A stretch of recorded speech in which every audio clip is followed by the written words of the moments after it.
জুবিন গাৰ্গে ইমান মানুহক সহায় কৰিছে বুলি কয় আৰু ৰাজীৱ শদিয়াৰ দৰে এজন দুখীয়া শিল্পীক যদি তেওঁ সহায়ে নাই কৰা তেওঁ কাক সহায় কৰিছে তেওঁ বহুত এখন লিষ্ট হয়তো দিব যে মই অমুকক সহায় কৰিছোঁ কিয় ৰাজীৱ শদিয়ানো বাদ পৰি গ'ল তেওঁতো গান গাই গোটেই উধৰ পৰা মুঠলৈ ঘূৰি ফুৰে মই কিয় চিনি নাপাওঁ মই শদিয়ালৈ যোৱা নাই শদিয়াত মই গানৰ ফাংচন চোৱাগৈ নাই মই গানৰ লগত জড়িত মানুহ নহয় মই চিনি নোপোৱাটোত অস্বাভাৱিকতা একো নাই জুবিন গাৰ্গ শিল্পীলৈ উন্নীত হওক আৰু তেওঁ এজন সামাজিক সংস্কৃতিবান ব্যক্তি হিচাপে চিৰদিনলৈ তেওঁৰ নামটো জিলিকাই ৰাখক পৰমা ৰাজবংশী সভাপতি হৈছিলে পৰমা ৰাজবংশীও দীৰ্ঘকাল সাহিত্য সভাৰ লগত বিভিন্ন পদবীত আছিলে তাৰ আগত তেওঁ সাহিত্য সভাৰ পৰা বহিষ্কৃত হৈ আছিলে কিন্তু তেওঁ সভাপতি হোৱাৰ ঠিক আগে আগে প্ৰধান সম্পাদক হৈ থাকোঁতে তেওঁৰ লগতেই হৈছিলে তেওঁ দৌৰি দৌৰি পলাবলগীয়া হৈছিলে তাৰ পৰা আৰু তেওঁলোক ইমান শক্তিশালী হৈ থাকে তালৈও কোনো ধৰণৰ অলপ প্ৰতিভাৱান বা ভাল মানুহ তাত থকাটো নিবিচাৰে এসময়ত PV নৰসিংহ ৰাও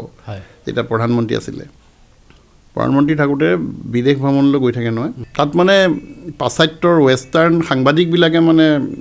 আমাৰ প্ৰধানমন্ত্ৰীক কৈছে যে মিষ্টাৰ প্ৰাইম মিনিষ্টাৰ আপোনালোক ইয়ালৈ আহিছে আমাৰ ইংলেণ্ডৰ বা জাৰ্মান বা ইটালী বা য'তে আহিছে পশ্চিমীয়া দেশ চৰকাৰৰ লগত নিশ্চয় চুক্তি কৰিব কৰি পেলাই ইকনমিক সাহায্য বা তেনেকুৱা বিভিন্ন ধৰণৰ আপোনালোকে সাহায্যবোৰ ল'ব যি লাগে লৈ যাওক আমাৰ ইয়াত যি আছে ধন সোণ সম্পত্তি আপোনালোকক লোন লাগে কিবা লাগে চব লৈ যাওক বিনিময়ত এটা বস্তু আপোনালোকে আমাক দি থৈ যাওক বা দিব আগলৈও তেওঁ সুধিছে যে কি বস্তু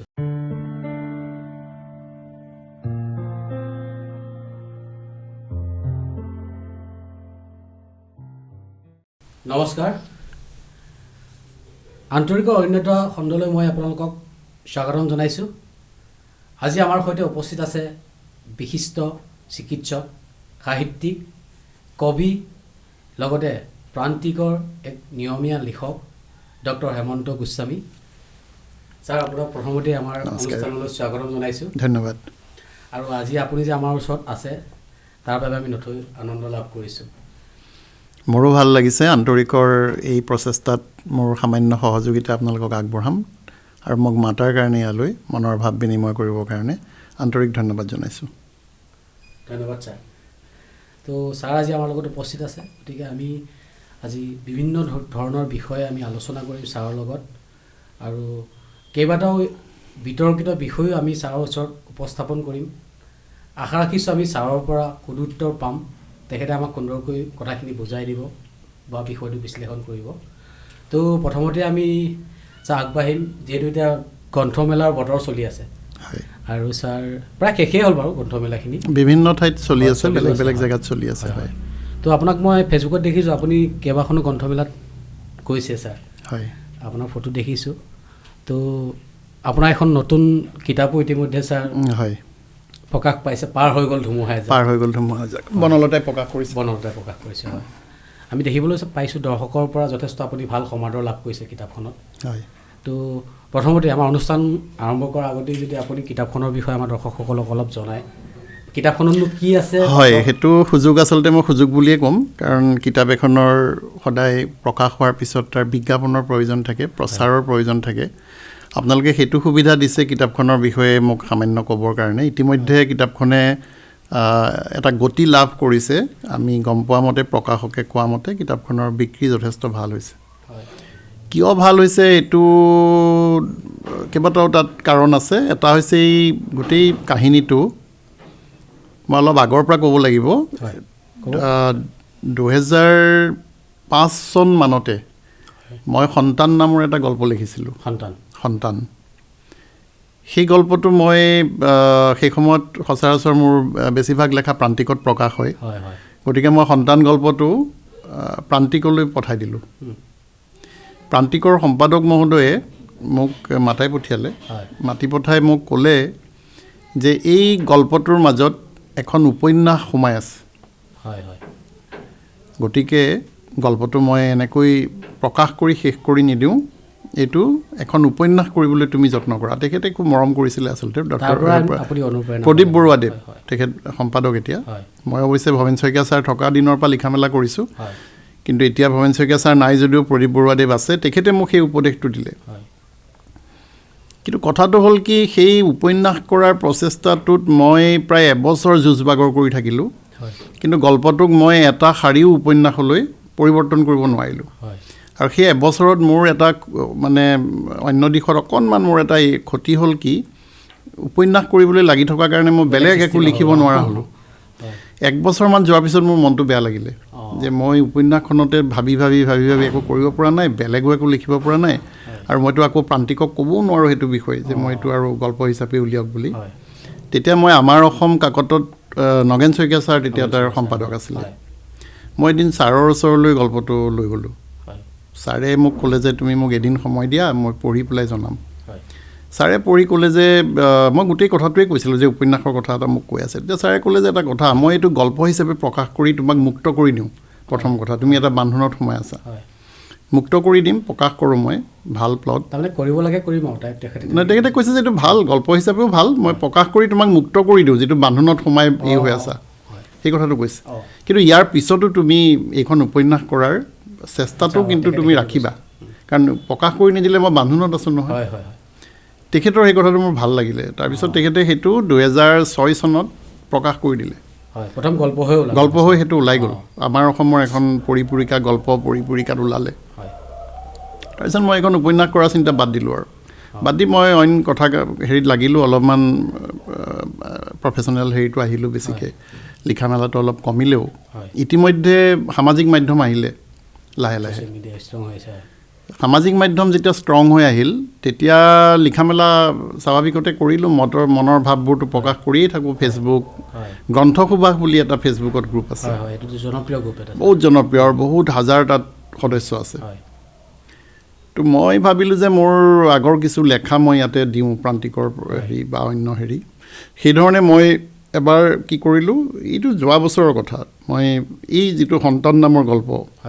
সেইটো মই খণ্ড খণ্ডকৈ 5টা খণ্ডত মই মানে বোলো গল্পটো মই প্ৰকাশ কৰি দিওঁ গ্ৰন্থসুবাসত যেতিয়া মই 1, 2, 3টা এনেকৈ খণ্ড লিখিলোঁ 2-3টামান লিখাৰ পিছৰ পৰা মই দেখিলোঁ যে মানুহৰ মানে একদম যথেষ্ট ৰেছপন্স সঁহাৰি খুব ভাল পাইছে মানুহে মোলৈ মেছেজ কৰে ফোন কৰে যে এইটো কি হ'ব কেনেকুৱা হ'ব এনেকুৱা যেতিয়া মই 5ম খণ্ড তাৰমানে গল্পটোৰ শেষ খণ্ডটো মই লিখিম আৰু মানে উঠাম আৰু আপলোড কৰিম কেৱল মোৰ কাম নাই মই সেইটো কেৱল কপি কৰি দিব লাগে অলৰেডি গল্পটো আছেই তেতিয়া মই ভাবিলোঁ মানুহবিলাকে ইমান ভাল পাইছে তো মইতো এতিয়া শেষেই কৰি দিব লাগিব তো মই আৰু অলপ ইয়াত এড কৰিব পাৰোঁ নেকি সেই বুলি ভাবি মই ৰাতিয়ে মই তাৰ নেক্সট খণ্ডটো মই লিখি পেলালোঁ নেক্সট অলপ দীঘলীয়া কৰি দিলোঁ সেইটো খণ্ড দিয়াৰ পিছত মই সেইদিনাখনি আকৌ নেক্সট খণ্ডটো লিখিলোঁ এনেকৈ দেখিলোঁ প্ৰত্যেক দিনেই এটা খণ্ড মই দেখোন লিখি আছোঁ মই তাৰ কাৰণে কোনো বিশেষ কষ্ট কৰিবলগীয়া হোৱা নাই স্পণ্টেনিয়াছলি স্বতঃস্ফূৰ্তভাৱে এটা কাহিনী অট'মেটিকেলি আগবাঢ়ি গৈ আছে সেই সময়তে মই এখন উপন্যাস কেনেকৈ সৃষ্টি হ'ব পাৰে ইনষ্টেণ্ট এখন উপন্যাস কেনেকৈ হয় যিটো বস্তু মই এবছৰ যুঁজবাগৰ কৰি থাকিব নোৱাৰিলোঁ এই যে ৰাজহুৱা এটা ৰেছপন্স আহি থাকে তেওঁলোকে কিছুমান কমেণ্ট কৰে মই উদাহৰণ 2টা কৈ দিওঁ মই তাতে এখন পাৰিবাৰিক উপন্যাস আচলতে পাৰিবাৰিক উপন্যাস 2টা সন্তান কেনেকৈ পেৰেণ্টছে মাক বাপেকে ডাঙৰ কৰে তেওঁলোকৰ সেই সময়ত ভাৱ অনুভূতিবোৰৰ লগত মাক দেউতাকে কেনেকৈ খেলিব লাগে কেনেকৈ সিহঁতক ৰেছপন্স কৰিব লাগে সহায় দিব লাগে তাৰপিছত সিহঁত অলপ ডাঙৰ হ'ল কৈশোৰত সিহঁতৰ লগত আমি কেনেকৈ আচলতে সিহঁতৰ লগত থাকিব লাগে কেনেকৈ আমি সিহঁতক ব্যৱহাৰ কৰিব লাগে শিকাব লাগে কেনেকৈ তাৰপিছত সিহঁত যৌৱন হ'ল যৌৱনত প্ৰেম অনুভূতি ভালপোৱা যৌনতা এই মেটাৰবোৰ আহিলে সেইবোৰ সম্পৰ্কত সিহঁতৰ কেনেকুৱা ধৰণৰ শিক্ষা আচলতে থাকিব লাগে এই গোটেই কথাবোৰ কিন্তু তাত আছে একোটা লেচন হিচাপে আছে মানে গাৰ্জেনবিলাকে আচলতে এখন কিতাপ পঢ়িব গাৰ্জেনবিলাকে তেওঁলোকে যেতিয়া পঢ়িছিলে পঢ়ি মোক প্ৰশ্ন কৰে যে আপুনি মই প্ৰথমতে 2টা ল'ৰাৰ কথা লিখি আছিলোঁ এতিয়া মোক বহুতে প্ৰশ্ন কৰিলে যে ছোৱালী সন্তানৰ ক্ষেত্ৰত কি হ'ব কিছুটো বেলেগ হ'ব গতিকে আপুনি ছোৱালীৰ কথাও লিখক আপুনিতো 2টা ল'ৰাৰ কথা লিখি আছে তেতিয়া মই আকৌ এজনী ছোৱালী সেই পৰিয়ালটোলৈ আনিবলগীয়া হ'ল কিন্তু সেইটোতো আৰু সিহঁতৰ মাজত কেৰেক্টাৰ জন্ম দিব কিন্তু সঁচাসঁচিকৈ তাত জন্ম দিয়াব নোৱাৰি 2টা সন্তানত শেষ তেওঁলোকৰ আকৌ এটা সন্তান জন্ম দিয়াটো মানে ঠিক নহ'ব গতিকে মই এটা কৌশলৰে সৈতে ভাড়া ঘৰলৈ এজনী ছোৱালী আনিলোঁ এটা পৰিয়াল আনিলোঁ তাত এজনী সৰু ছোৱালী আছে সেই ছোৱালীজনীকে সিহঁতে নিজৰ ছোৱালীৰ নিচিনাকৈ ডাঙৰ কৰিছে ডাঙৰ কৰোঁতে যিবিলাক কথা শিকাব লাগে ছোৱালী সন্তানক শিকাই গৈ আছে সেই বস্তুখিনি তাত সোমাই গৈছে তাৰপিছত ধৰা কলেজ পালেগৈ ৰেগিং আৰম্ভ হ'ল মোলৈ বহুতে প্ৰশ্ন আহিলে অপেনলি আহিছে ফেচবুকত যে ৰেগিঙৰ বিৰুদ্ধে আপুনি কওক মই ৰেগিঙৰ বিৰুদ্ধে এটা খণ্ডত লিখিলোঁ তেতিয়া কোনোবা এজনে ক'লে যে আপুনি ৰেগিঙৰ নিচিনা এটা বিষয় ইমান এটা খণ্ডত সৰুকৈ শেষ কৰি থ'লে কেলে তেতিয়া মই আকৌ দুটা খণ্ড ৰেগিঙৰ কাৰণে যোগ দি দিলোঁ মোৰ নিজৰ অভিজ্ঞতাৰে যোগ দিছোঁ মানে উপন্যাসলৈ গৈ আছে উপন্যাসটো গৈয়ে আছে প্লাছ ই যে মানুহৰ যিটো এখন উপন্যাসত মানুহৰ যিটো মানে অৱদান সচৰাচৰ উপন্যাস এখন লিখি শেষ হোৱাৰ পিছতহে মানুহে পঢ়ে কাহিনীটো গম পায় এইখনত আপোনাৰ লাইভ টেলিকাষ্ট নিচিনা হয় এইটো মই প্ৰত্যেক দিনে লিখি আছোঁ আৰু মানুহে যিটো বিচাৰিছে মই সেইধৰণে তাত এডাল সূতাৰে মালা গাঁথাৰ নিচিনাকৈ কথাবোৰ জুকিয়াই গৈ গৈ এখন উপন্যাসৰ ৰূপ লৈছেগৈ এতিয়া শেষ হৈছেগৈ তেনেকৈ তাত প্ৰেম আহিছে যৌনতা আহিছে আমি যৌনতাক কেনেকৈ আচলতে কৰিব লাগে প্ৰেম কেনেকৈ কৰিব লাগে আধুনিক কবিতা সম্পৰ্কত তাৰ মাজত কিছুমান কথা মই মাজত এনেকৈ যিমান পাৰি লেচন হিচাপেও গৈছে টিনেজবিলাকৰ কাৰণে পেৰেণ্টিংটো কেনেকুৱা হ'ব লাগে অভিভাৱকত্ব কথাটো কেনেকুৱা হ'ব লাগে কিমান সহানুভূতিৰে সৈতে আমি সিহঁতক আচলতে ভাবিব লাগে এটা পৰ্যায়ত আমি বন্ধুৰ দৰেও ভাবিব লাগে নিজৰ সন্তানক এই গোটেই হেৰিখিনি উপন্যাসখনত আহিছে আৰু সেইকাৰণে মই এইখিনিতে আমাৰ দৰ্শকসকলক সেইটো কাৰণে অনুৰোধ জনাব বিচাৰিম আপোনালোকে আমাৰ ছাৰৰ এই গ্ৰন্থখন পঢ়িব আপোনালোকৰ এই শিশুসকলক কেনেকৈ যতন ল'ব লাগে গোটেইখিনি ইয়াত পাই যাব গোটেইখিনি আছে কন্যা সন্তানৰ পিউবাৰ্টি মাহেকীয়া প্ৰথম হোৱাৰ সময়ত কেনেকুৱা সমস্যা হয় সেইবিলাক কেনেকৈ আমি টেকল কৰিব লাগে অন্ধবিশ্বাসবোৰ কেনেকৈ নাইকিয়া কৰিব লাগে সেই সম্পৰ্কীয় এই গোটেই কথা আছে তাত আৰু ছাৰ মই এইখিনিতে এটা কথা সুধোঁ কিতাপখনৰ নামটো সম্পৰ্কত সেইটো সুধিবলগীয়া কথা মই আমাৰ অসমীয়া গান মানে বহুত জনপ্ৰিয় পুলক বেনাৰ্জীৰ আচলতে মই কৈছোঁ যে নাই লোৱা মই মানে আহিছে সেইটো কিন্তু আচলতে আছিলে সন্তান আৰু মই যেতিয়া ফেচবুকত গ্ৰন্থসভাষত দি আছিলোঁ সন্তান বুলিয়ে দি আছিলোঁ কিন্তু যেতিয়া সেইখন বনলতাই প্ৰকাশ কৰিব বিচাৰিলে প্ৰকাশ কৰিব বিচাৰোঁতে মানে এই সুবাসত গ্ৰন্থসুবাসত মানে পঢ়িবলৈ বনলতাই মানে কিছু তেওঁলোকে আচলতে কিতাপ বনলতা খুব ভাল হেৰি তেওঁলোকে কি কৰে বহুত মানুহৰ তেওঁলোকে লয় মতামত লয় তেওঁলোকে কেনেবাকৈ গম পালে যে এইখন অলপ জনপ্ৰিয় হৈছে গতিকে মোক এজন হেৰিয়ে ক'লে যে আপোনাক অকণমান এনেকৈ যোগাযোগ কৰিব দিছে আপোনাৰ প্ৰথম কিতাপখনে বনলতাই প্ৰকাশ কৰিছে প্ৰথম কিতাপখন একচুৱেলি বনলতাই প্ৰকাশ কৰা নাই মোৰ প্ৰথম কিতাপখন ষ্টুডেণ্ট ষ্ট'ৰ্ছে 2000 চনত প্ৰকাশ কৰিছিলে সেইখন ষ্টুডেণ্ট ষ্ট'ৰ্ছে উলিয়াইছে এইখন 3 নম্বৰ কিতাপ সেই তেতিয়া তেওঁলোকে যেতিয়া কিতাপখন ফাইনেল কৰিলে যে আমি উলিয়াম তেতিয়া মোক ক'লে যে আমি কিন্তু নামটো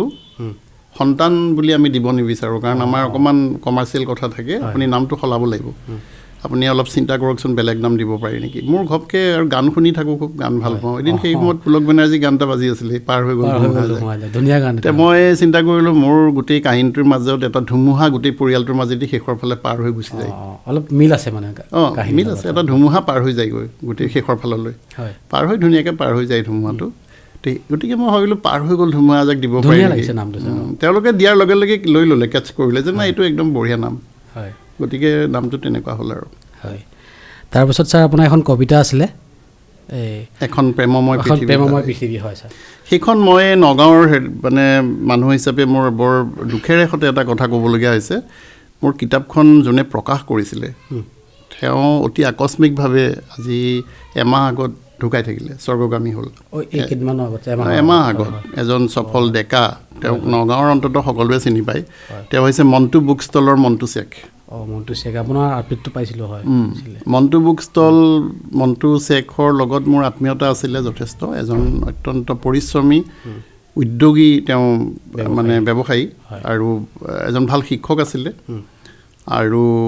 ছাত্ৰ ছাত্ৰীৰ পৰা আৰম্ভ কৰি নগাঁৱত বোধ কৰোঁ তেওঁক বেয়া পোৱা মানুহ নাই তেওঁক এদিন মই কিবা প্ৰসংগত ক'লোঁ যে মই কবিতা লিখিবলৈ আৰম্ভ কৰিছোঁ তেওঁ জাপ মাৰি উঠিলে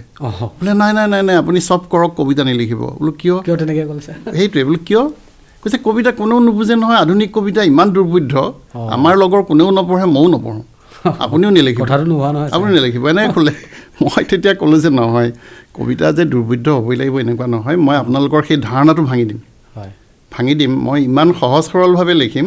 যে আপুনি নপঢ়োঁ বুলিও আপুনি দেখি গম মানে পঢ়িবলৈ মন যাব সেইধৰণে মই লিখিম যাতে সকলো মানুহে বুজি পায় বা দুৰ্বোধ্যতা কথাটো যাতে সেইকাৰণে মই কবিতা কিতাপ বুলি মানুহে এঙাই দিয়ে বুলি মই ওপৰতে লিখি দিছোঁ যে সহজ সৰল কবিতা সেই কথাটো আৰু এইটো মোৰ কবিতা এটামান শুনিলে মানে শ্ৰোতাই গম পাব আমি শুনিম এতিয়া চাওঁ আপোনাৰ কবিতা এটা কবিতাৰ কথা যিহেতু ওলাই আছে এটা মাজতে যদি আৰু সেই কিতাপখন তাৰমানে মন্টু বুক ষ্টলৰ মন্টু শ্বেখে ক'লে যে আপোনাৰ কবিতাবিলাক মোৰ খুব ভাল লাগে গতিকে মোৰ এটা প্ৰেছ আছে আপুনি অনুমতি দিলে মই আপোনাৰ কি কবিতা অলপ উলিয়াই দিম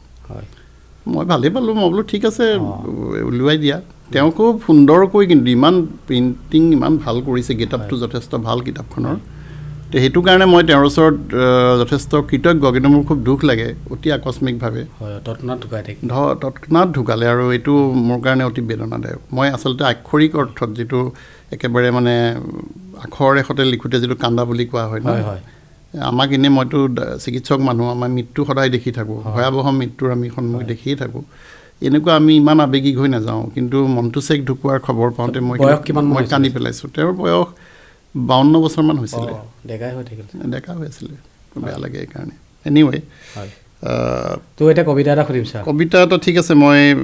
এটা কবিতা মই মানুহক এইটো তেওঁ সকলোৱে এটা এই পাব যে কেনেকুৱা ধৰণৰ কবিতানো মই লিখিছোঁ মোৰ কবিতাটোৰ নাম এটা ভোগবাদী প্ৰেমৰ কবিতা মই হেনো বলিয়া হৈছোঁ তোমাৰ বাদে আন কাকো নিচিনা হৈছোঁ মোৰ বদনাম এতিয়া সকলোৰে মুখে মুখে কথাটো মিছাওতো নহয় তোমাৰ প্ৰতি মোৰ তীব্ৰ আকৰ্ষণ তোমাৰ প্ৰতি মোৰ দুৰ্বাৰ প্ৰেম বিজুলীৰ চমকৰ দৰে তোমাৰ অহা যোৱা সংযমহীনভাৱে তোমাৰ পিছত মোৰ লৰা ধপৰা তোমাৰ বাবে বলিয়া হোৱা মই এক আদৰ্শহীন নষ্ট চৰিত্ৰ তোমাৰ বাবেই মোৰ দুৰ্গতি তোমাৰ বাবেই মোৰ অৱনতি তোমাৰ বাবেই মোৰ যত মানে বিপত্তি মোৰ মন মগজুত তুমি মোৰ শয়নে সপোনে তুমি মোৰ প্ৰাৰ্থনা গৃহত তুমি মোৰ শোৱনি কোঠাত তুমি নীলাজৰ দৰে কৈছোঁ স্নান কৰোঁতেও মই তোমাকেই ভাবোঁ ভোজন কৰোঁতেও মই তোমাকেই চিন্তো তোমাৰ স্পৰ্শৰ বাবে মই হাবাথুৰি খাওঁ তোমাৰ সান্নিধ্যৰ বাবে মই বাট কুৰি বাওঁ কিন্তু তুমি সহজে মোক ধৰা নিদিয়া তুমি চঞ্চলা তুমি উৰণীয়া তুমি ভাৱহীন তুমি ভৰসাহীন যিকোনো অজুহাততে তুমি গুচি যাব পাৰা বহু দূৰলৈ সেই কথা মই জানো তথাপি তোমাক পূজা কৰোঁ মৃত্যু তোমাৰ সাধনা কৰোঁ শৰীৰত ধাৰণ কৰোঁ বশীকৰণ মাদুলি তথাপি তোমাক পূজা কৰোঁ মৃত্যু তোমাৰ সাধনা কৰোঁ শৰীৰত ধাৰণ কৰোঁ বশীকৰণ মাদুলি হে মোৰ মায়াবী প্ৰিয়া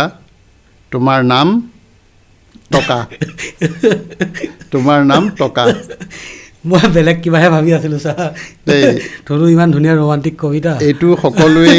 সকলোৱে বেলেগ ভাবে মোৰ এই কিতাপখন উন্মোচন হৈছিলে শ্বিলঙত নতুন দিল্লীত দিল্লী সাহিত্য সভাই এই কিতাপখন উন্মোচন কৰিছিলে তেওঁলোকে কিতাপখন মোক তালৈ মাতিলে যে আমি আপোনাৰ কবিতা কিতাপখন উন্মোচন কৰিম দিল্লী সাহিত্য সভা এইখন কবিতাতে আছে এইখন কবিতা কিতাপতে আছে তাত ডক্টৰ মলয়া খান বাইদেউহঁত আছে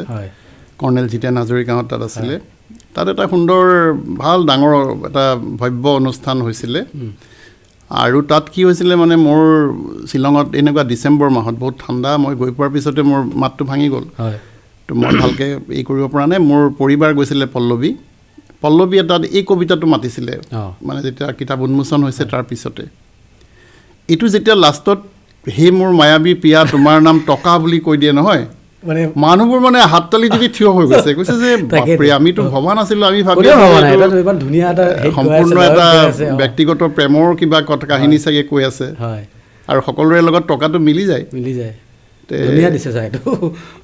এইটো এটা মোৰ জনপ্ৰিয় কবিতা আৰু এইটো স্বাধীন কাকতত তেওঁলোকে প্ৰথম কিতাপত ওলোৱাৰ আগত প্ৰকাশ হৈছিলে আৰু এটা ছাৰ মই আপোনাৰ মাজতে পঢ়িছিলোঁ আপোনাৰ সেই মই আৰু বাঁহী নবজাওঁ ৰাধা সেইটো খুব ভাল কবিতা মই সেইটো ছাৰ মই ভাবি থৈ দিছোঁ মানে আবৃত্তি কৰি ভাল পাওঁ সেইটো আবৃত্তি খুব ভাল আচলতে আবৃত্তি কোনোবাই কৰিছেও মোৰ কবিতা কিন্তু বহুত কবিতা আবৃত্তি হৈছে মই পাই থাকোঁ ছাৰ বহুতে আবৃত্তি কৰে এইটো কবিতা মই কৰিম ছাৰ আবৃত্তি এইটোতো ভাল পাম আৰু কৰিলে খুব ভাল হ'ব আৰু যদি এইটোৰ লগত ফিমেল ভইচ ল'ব পাৰা কোনোবা যদি ফিমেল আৰ্টিষ্ট লোৱা ফিমেল ভইচটোৰ কাৰণে ৰাধাৰ ভইচটোৰ কাৰণে তেতিয়া মই ভাবোঁ এইটো বেছি ভাল হ'ব আৰু নামটোৱে ছাৰ ধুনীয়া মানে কবিতাটো মই আৰু বাঁহী নবজাওঁ ৰাধা এইটো ৰাসৰ সময়ত মই আচলতে লিখিছিলোঁ হয় খুব ধুনীয়া কবিতা এটা নামটোও ভাল লাগিছে তাৰপিছত ছাৰ কবিতাটো শুনিলৈ ভাল লাগিলে এতিয়া আমি ছাৰ এটা বেলেগ ধৰণৰ বিষয়লৈ যাওঁ ছাৰ তো আপুনিতো সমাজত যিবিলাক ঘটনা ঘটি থাকে সদায় আপুনি ছাৰ তীক্ষ্ণ দৃষ্টিৰে চাই থাকে প্ৰতিটোতে আপোনাৰ নিজৰ নিজৰ মতামত সদায় দি থকা দেখি মতামতটো দিওঁ হয় আপোনাৰ কিন্তু এইটো এটা খুব ভাল লাগে ছাৰ বহু মানুহে চাই বহি থাকে বহু বিজ্ঞজনে আচলতে নিজৰ মতামতখিনি দিলে এখন সমাজ আগবাঢ়ি যোৱাত সহায় হয় ছাৰ মোৰ ভাল লাগে কি ডক্টৰ হিৰেণ গোহাঁই ছাৰেও মাজতে তেখেতৰ ফেচবুক পেজত মোৰ বিষয়ে লিখিছে হয় হয় তেখেতেও লিখিছে মই কাৰণ প্ৰান্তিকত সেই সময়ত বহুত মানে সোঁতৰ বিপৰীতে থকা যিবোৰ ছাবজেক্ট হয় তেনেকুৱা ছাবজেক্টবোৰ মই লিখিছিলোঁ তো আপোনাৰ প্ৰবন্ধ নিবন্ধ এইবোৰ পঢ়ি থাকোঁ ছাৰ তো প্ৰতিটো বিষয়ত আপোনাক সদায় মানে একদম সাৱলীলভাৱে মাত দি অহা দেখি আহিছোঁ ছাৰ প্ৰতিটো বিতৰ্কত হওক গতিকে বৰ্তমান সময়ত এতিয়া চলি আছে এটা নতুন বিতৰ্ক চলি আছে ছাৰ মানে হাতী বিতৰ্ক চলি আছে তো এই বিষয়টো আপুনি ছাৰ সেইদিনাখন এটা আপোনাৰ দেখিলোঁ ছাৰ গজেন্দ্ৰ গমন বুলি মই এটা গজেন্দ্ৰ মানে হাতীৰ গমন আৰু হাতীৰ যোৱা এইটো ধুনীয়াকৈ আপুনি বিশ্লেষণ কৰিছে গোটেই আপোনাৰ প্ৰবন্ধটোত তো যিসকলে পঢ়া নাই ছাৰ আপুনি অকণ বিষয়টো য'ত যিহেতু এতিয়া একদম আচলতে এটা বিতৰ্কিত বিষয় মানে মই নিজে খুব পশু পক্ষী খুব ভাল পাওঁ মই লিখিছোঁ আজিৰ হেৰিটোতো আছে যে মই সৰুতে গৰু যেতিয়া ঘৰৰ পৰা গৰু কেতিয়াবা বিক্ৰী কৰি দিয়ে নহয় তো আমি হুৰা হুৰাই কান্দোঁ খুব দুখ লাগে এতিয়াও মই নিজেতো মৌ মাখি একো মৌটো মই পাৰিলে খেদিহে দিওঁ তাৰমানে মাৰিলে বেয়া পাওঁ তাৰমানে গতিকে জন্তু জানোৱাৰ পশু পক্ষীৰ প্ৰতি মৰমটো আমাৰ খুব বেছি কিন্তু একে সময়তে জন্তু জানোৱাৰে কৰা পশুৱে কৰা মানুহৰ ওপৰত কৰা অত্যাচাৰো কিন্তু আমি সৰুৰ পৰা দেখিছোঁ সেইটোও কিন্তু বহুত দুখদায়ক হয় এতিয়া বান্দৰৰ যিটো উৎপাত বান্দৰ কিন্তু বহুত বাঢ়িছে গোটেই অসমত আমাৰ ইয়ালৈকে আহে বান্দৰ ইয়াতো আহিব গোটেই গুৱাহাটীতো বান্দৰ চাৰিওফালে বান্দৰ বিশেষকৈ কিন্তু গ্ৰাম্য অঞ্চলত মোৰ জন্মস্থান কলিয়াবৰত আমি সৰুৰ পৰা বান্দৰৰ যিমান দেখিলোঁ এতিয়াতো আৰু বাঢ়িছে গতিকে সেই বান্দৰে অৰ্থনীতিত ইমান ক্ষতিকাৰক প্ৰভাৱ পেলায় সেইটো আমিতো ওলাই কৰিব নোৱাৰোঁ নহয় কাৰণ আমি মানুহ আমাৰ প্ৰথম কৰ্তব্যটো হয় জন্তু জানোৱাৰকতো মই কৈছোঁৱেই খুব ভাল পাওঁ সেই বুলি আমি মানুহৰ অন্যায় হৈ থকাটোতো আমি সহ্য কৰাটো অমানৱীয় হয় নহয় সেইটোও অমানৱীয় হয় এতিয়া হাতীৰ উপদ্ৰৱটো আমি দেখিছোঁ হাতীয়ে কিমান ক্ষতি কৰিছে দেখিছোঁ এতিয়াতো কলিয়াবৰ অঞ্চলটো বাঘৰ বিচৰণভূমি হৈ গৈছে বাঘে মানুহ ইয়াতো কৰিছে কলিয়াবৰটো এটা অঞ্চল বাঘৰে অঞ্চল নিচিনা হৈয়ে গৈছে এতিয়া কথাটো এনেকুৱা যে আমি সেইবোৰ কি কৰিম আমিতো মাৰিবও নোৱাৰোঁ বা মাৰিব নাপায়ো মাৰিব লাগে বুলি নকওঁ কিন্তু তাহাঁতৰ কাৰণে যিহেতু ঠাইৰ অভাৱ হৈছে ঠাইৰ কিয় অভাৱ হৈছে মানুহে কয় যে গছ কাটাৰ কাৰণে হৈছে অকল সেইটোৱেই নহয় চব মানুহেতো গছ নাকাটে গছ মানুহে কিয় কাটিবলগীয়া হয় এতিয়া এখন ঘৰত আগৰ 7 ভাই যাৰ একেলগে থাকে 7টা ভাই ককা একেটা ঘৰৰ ভিতৰতে থাকে খুব বেছি 4-5টা ৰুমত 7টামান পৰিয়াল থাকে আগৰ যৌথ পৰিয়াল এতিয়া এটা ল'ৰাই এখন ঘৰ 2টা ল'ৰা 2খন ঘৰ 4টা ল'ৰা থাকিলে 4খন ঘৰ বেলেগ বেলেগ 2জন মানুহৰ এটা ঘৰ গিৰিয়েক ঘৈণীয়েকৰ এটা ঘৰ এতিয়া কি হ'ব তেওঁলোকে ঘৰৰ পিছফালৰ বাঁহ কাটি পেলাই তাত ঘৰ সাজিব লাগিব হাবি কাটি পেলাই তাত ঘৰ সাজিব লাগিব অন্যান্য প্ৰব্ৰজনবিলাকতো আছেই প্ৰব্ৰজনকাৰীয়ে ঘৰ কৰিছে সেইবিলাকতো আছেই গতিকে মানুহে কেতিয়াবা গছ কাটিবলৈ বা হাবি কাটি ঘৰ বনাবলৈ যেনেকৈ মানৱ সভ্যতাৰ আৰম্ভণিতে হাবি কাটিয়েতো ঘৰ বনাইছিলে ইয়াততো ঘৰবোৰ আগৰ পৰা নাই আমিতো গছ কাটিহে আমি হাবি কাটিহে আমি ঘৰ বনাইছোঁ মানৱ সভ্যতা গঢ়িছোঁ ক'ত চহৰ নগৰ আমি গঢ়িছোঁ গাঁও বনাইছোঁ কেনেকৈ জংঘল কাটিয়ে কৰিব লাগিব গতিকে কেতিয়াবা আমি জংঘল কাটিব লাগিব আৰু জংঘল কটাৰ কাৰণে হাবি জংঘল কটাৰ কাৰণে পশু পক্ষী থাকিবলৈ অকণমান জেগাৰ অসুবিধা হয় তাৰোপৰি অন্য এটা দিশ আছে সিহঁতৰ যিটো মানে জন্মৰ যিটো পদ্ধতি সেইটোত কোনো ধৰণৰ নিয়ন্ত্ৰণ নাই মানুহৰ জন্ম নিয়ন্ত্ৰণ আছে পশু পক্ষীটো জন্মত কোনো নিয়ন্ত্ৰণ নাই গতিকে বহুত বেছি ধৰণে সিহঁতৰ সংখ্যাটো বাঢ়ি গৈ আছে এফালে সিহঁতৰ সংখ্যা অত্যাধিক বাঢ়িছে আৰু আজিকালি ভেটেনাৰী ডিপাৰ্টমেণ্ট বহুত শক্তিশালী ফৰেষ্ট বহুত শক্তিশালী গতিকে সিহঁতৰ স্বাস্থ্য ব্যৱস্থাৰো যথেষ্ট লোৱা হয় তাৰ ফলত কি হৈছে জন্তু জানোৱাৰৰ সংখ্যা অভাৱনীয়ভাৱে বাঢ়িছে মানুহ থাকিবলৈ জেগা নাপাই পেলাই হাবি জংঘলৰ মাজত সোমাবলগীয়া হৈছে কেৱল যে আৰু চোৰাংকাত বিক্ৰী কৰিবলৈকে মানুহ হাবি কাটে গৈ এইটো ক'লে ভুল হ'ব ন আমাৰ প্ৰকৃতি প্ৰেমীবিলাকে ভাবে গছ কটা মানেই সেইবোৰ চোৰাংকে বিক্ৰী কৰি দিছে এইটোতো নহয় মানুহে থাকিবলৈ ঘৰ বনাবৰ কাৰণেও কৰিছে খেতি কৰিবৰ কাৰণেও এডৰা মাটি হয়তো চাফা কৰি ল'বলগীয়া হৈছে তেতিয়াহ'লে সিহঁত ক'ত থাকিব জন্তু জানোৱাৰক তই মাৰিব নোৱাৰোঁ গভৰ্ণমেণ্টে দুটা কাম কৰিব লাগিব এটা হৈছে সিহঁতৰ জন্ম নিয়ন্ত্ৰণৰ ব্যৱস্থা কৰিব লাগিব আনটো হৈছে সিহঁতক তেনেকুৱা যিবিলাক জেগাত জন্তু জানোৱাৰ কম আছে মানুহৰ যেনেকৈ প্ৰব্ৰজন হয় ক'ৰপাতলৈ মানুহ কাম বিচাৰি গুচি যায় বিভিন্ন কামত মানুহক লৈ যায় তেনেকৈ আমি জন্তু জানোৱাৰকো বিভিন্ন ঠাইলৈ আমি আচলতে বিতৰণ কৰিব লাগিব সেই বিতৰণ প্ৰচেষ্টাটো কৰিব লাগে আদাৰৱাইজ কি অন্যথা কি হ'ব জন্তু জানোৱাৰে মানুহৰ ওপৰত যিটো অত্যাচাৰ কৰি আছে কাৰণ সিহঁতৰতো সেইটো শক্তি নাই যে এইখিনি মানুহক আমি ক্ষতি নকৰোঁ আহিছে সন্মুখত যদি মানুহ দেখিছে খাদ্যও খাইছে মানুহ পাইছে যদি খুচি থৈ গুচি গৈছে বান্দৰে টিংবোৰ ফুটাই দিয়ে জঁপিয়াই জঁপিয়াই মানুহে কিমান টিং কিনিব খেৰৰ ঘৰবোৰতো আগৰ একেবাৰে চেচ কৰি দিয়ে আমি দেখিছোঁ গতিকে মই সেইটো দৃষ্টিৰে সৈতে ক'ব বিচাৰিছোঁ যে এই হাতী কেইটামান নিয়াৰ লগে লগে আমি হুলস্থুল কৰিছোঁ কিন্তু এইটো 4টা 5টা 33টা হাতীৰ কথা নহয় মই ভাবোঁ সমবিতৰণ হওক ইয়াৰ পৰা হাতী আৰু যদি বেছি হৈ গৈছে লৈ যাওক বাঘ যদি বেছি হৈছে এতিয়া কাজিৰঙাখন বঢ়াই বঢ়াই গোটেই কলিয়াবৰৰ মানুহখিনি কি উঠাই দিব নেকি কাজিৰঙা বঢ়াই পেলাই তাৰপৰা লাহে লাহে বোলে আমি চামগুৰি মিছাৰ ফালেও আহোঁ কাজিৰঙা বঢ়াই আনি থাকোঁ এইটোতো সম্ভৱ নহয় গতিকে যদি বাঘৰ সংখ্যা আৰু 5 কিলোমিটাৰমানৰ ভিতৰত এটা এটা বাঘ থাকে আমি যে আগৰ কওঁ এখন হাবিত 2টা বাঘ নাথাকে বুলি হয় সেইটোতো ফেক্ট হয় এইটো একেবাৰে সত্য প্ৰবচন কাৰণ সিহঁতি এটা এৰিয়া থাকে সিহঁতৰ সেই এৰিয়াটোত যদি বাঘৰ সংখ্যা বাঢ়িলে সিহঁত বেলেগ এটা অঞ্চললৈ গুচি আহিব লাগিব সেইকাৰণে বাঘ বেলেগ ঠাইলৈ গুচি আহে তে আমি তেনেকৈ তেতিয়াহ'লে মানুহবিলাক আঁতৰি দিম নেকি সেইটো সম্ভৱ নহয় গতিকে আমি কি কৰিব লাগিব কিবা এটা কৰিব লাগিব আমি কৰিব লাগিব সিহঁতক মাৰিব লাগে বুলি কোৱা নাই কিন্তু বেলেগ ঠাইলৈ আমি সিহঁতক বদলি কৰি নি পেলাই থৈ আহিব পাৰোঁ নেকি য'ত সিহঁতে আৰু খাদ্যৰ অভাৱ হৈ গৈছে সিহঁতৰ সংখ্যা যেতিয়া বাঢ়িব তেতিয়াহ'লে আগৰ নিচিনা হাতীয়ে খাবলৈ কলগছ নাপায় কিবা নাপায় কাৰণ এটা হাতীয়ে খাবলৈ যদি আছে 10টা হাতীয়ে খাবলৈ নাই সিহঁতক আমি বেলেগ পাহাৰ তাহাৰত নি এৰিব লাগিব সেইটো দৃষ্টিত আৰু এটা কথা সোমাই আছে ছাৰ যিখিনি মানুহে ছাৰ হাতীৰ অত্যাচাৰটো দেখা নাই তেওঁলোকে কিন্তু এইটো অনুভৱ নকৰে বান্দৰৰ অত্যাচাৰ যোনে দেখা নাই সেইবিলাকে অনুভৱ নকৰে আমি পাইছোঁ আৰু এইটো চাইণ্টিফিকেলি চাবলৈ গ'লে এইটোত একো অপৰাধটো নহয় আমি নি পেলাই ধৰিব আজি ইয়াৰ পৰা ডাঙৰ এটা পাহাৰ য'ত কোনো মানুহ দুনুহ নাই তেনেকুৱা অঞ্চলত যদি অলপ বান্দৰ এৰি থৈ আহোঁ অলপ যদি হাতী আমি তাত এৰি দিওঁ ক্ষতি কি আছে সিহঁতো জীয়াই থাকিলে হাবিৰ মাজতেতো জীয়াই থাকিলে ঠিকেই কথা আজি আম্বানী নিছে কাবালৈ টাটালৈ নিছে মই সেইটো কথা সেইটো এলাৰ্জিৰ নিচিনা হৈ যায় সেইটো এটা বেলেগ বিষয় তেওঁলোকক নীতিগতভাৱে যদি দিয়া নাই সেইটোৰ আমি বিৰোধিতা কৰোঁ নীতিগতভাৱে যদি দিব লাগে এতিয়া আমাৰ ইয়াৰ জিৰাফ যে চিৰিয়াখানাত আছে এইকেইটা অসমত উৎপাদিত জিৰাফ নেকি ইয়াততো জিৰাফ নাথাকে জেব্ৰা আমাৰ ইয়াৰ নেকি সেইবিলাকতো আমি বাহিৰৰ পৰাই আনিছোঁ গতিকে নীতিগতভাৱে যদি হাতী বা তেনেকুৱা বস্তুবোৰ নিছে সেইটোত আপত্তি নাই যদি নীতিগতভাৱে নিয়া নাই নীতিগত হ'ব লাগে কিন্তু এই হাতী কেইটামান নিলেই একে সাংঘাতিক আমাৰ ইয়াত সমস্যা হৈ যাব সেই ধৰণৰ মানসিকতাটোৰহে মই বিৰোধিতা কৰিছোঁ মই কৈছোঁ যে নিবহে লাগে আমাৰ ইয়াত বেছি হৈছে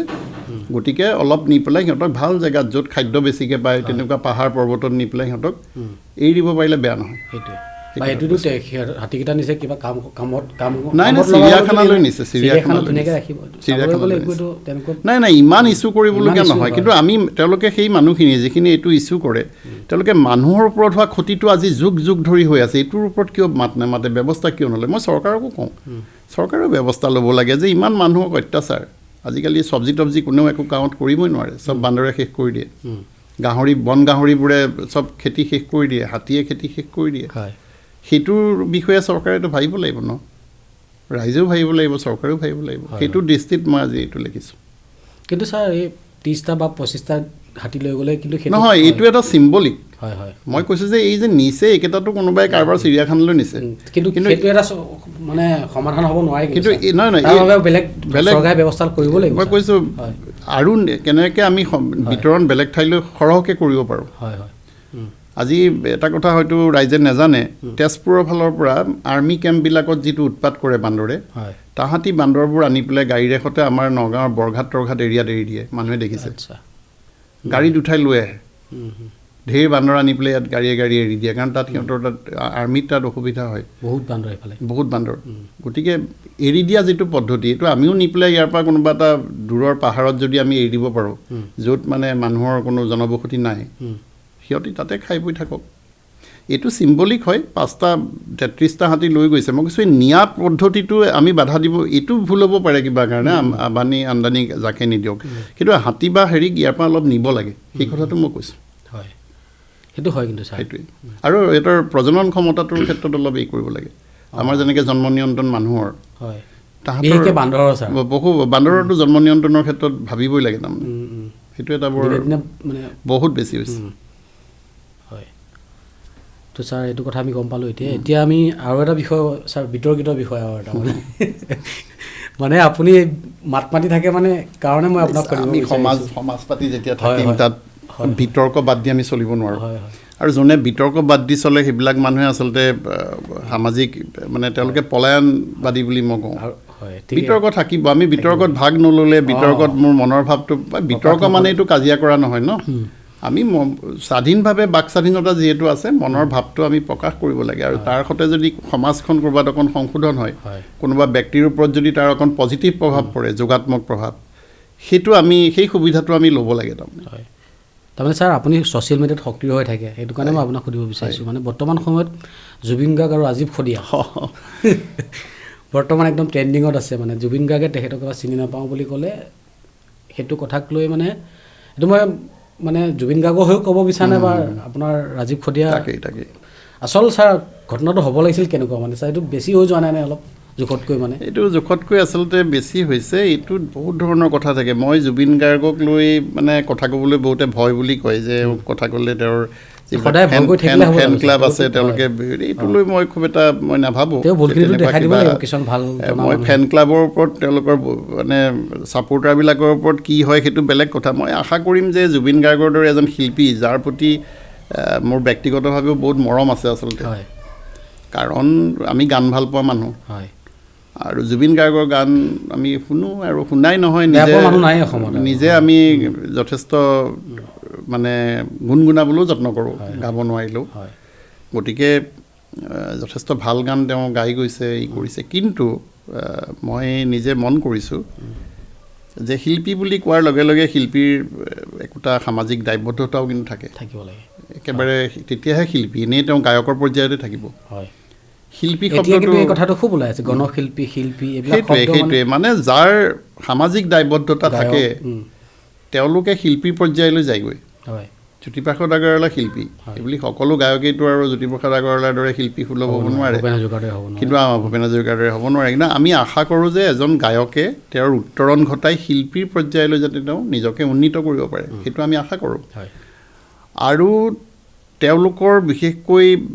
এটা পৰ্যায়ৰ পিছত তেওঁলোকৰ আচাৰ আচৰণবোৰ যেতিয়া এজন মানুহক সমাজৰ নতুন প্ৰজন্মই অনুসৰণ কৰিবলৈ ধৰে তেতিয়া তেওঁ নিজেও গম পায় যে মোক বহুতে অনুসৰণ কৰে তেতিয়া মোৰ বা আজি যদি মই অনুভৱ কৰোঁ যে মোক বা তুমি যদি অনুভৱ কৰা তোমাক কোনোবাই অনুসৰণ কৰিছে তুমি স্বাভাৱিকতে তুমি তোমাৰ সন্তানটোৰ ওচৰত যিহেতু সন্তানটোৱে অনুসৰণ কৰি থাকে পিতৃক স্বাভাৱিকতে আমি আমাৰ যিবিলাক আচাৰ আচৰণ থাকে সেইবোৰ আমি পৰিশীলিতভাৱে প্ৰকট কৰিবলৈ যত্ন কৰিব লাগিব কাৰণ অন্যথা শিশুটোৰ ওপৰত তাৰ বিৰূপ প্ৰভাৱ পৰিব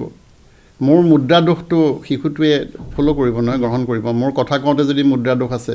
মোৰ খোজ কাঢ়োঁতে যিটো ষ্টাইল আছে মোৰ কাপোৰ পিন্ধাত যিটো ষ্টাইল আছে এতিয়া জুবিন গাৰ্গৰ ইমান অনুসৰণকাৰী আছে এতিয়া জুবিন গাৰ্গৰ গোটেই আচাৰ আচৰণবোৰ আচলতে সামাজিকভাৱে প্ৰকট তেওঁ যিবোৰ কৰে সেইবোৰ ভব্য নহয় অভব্য হয়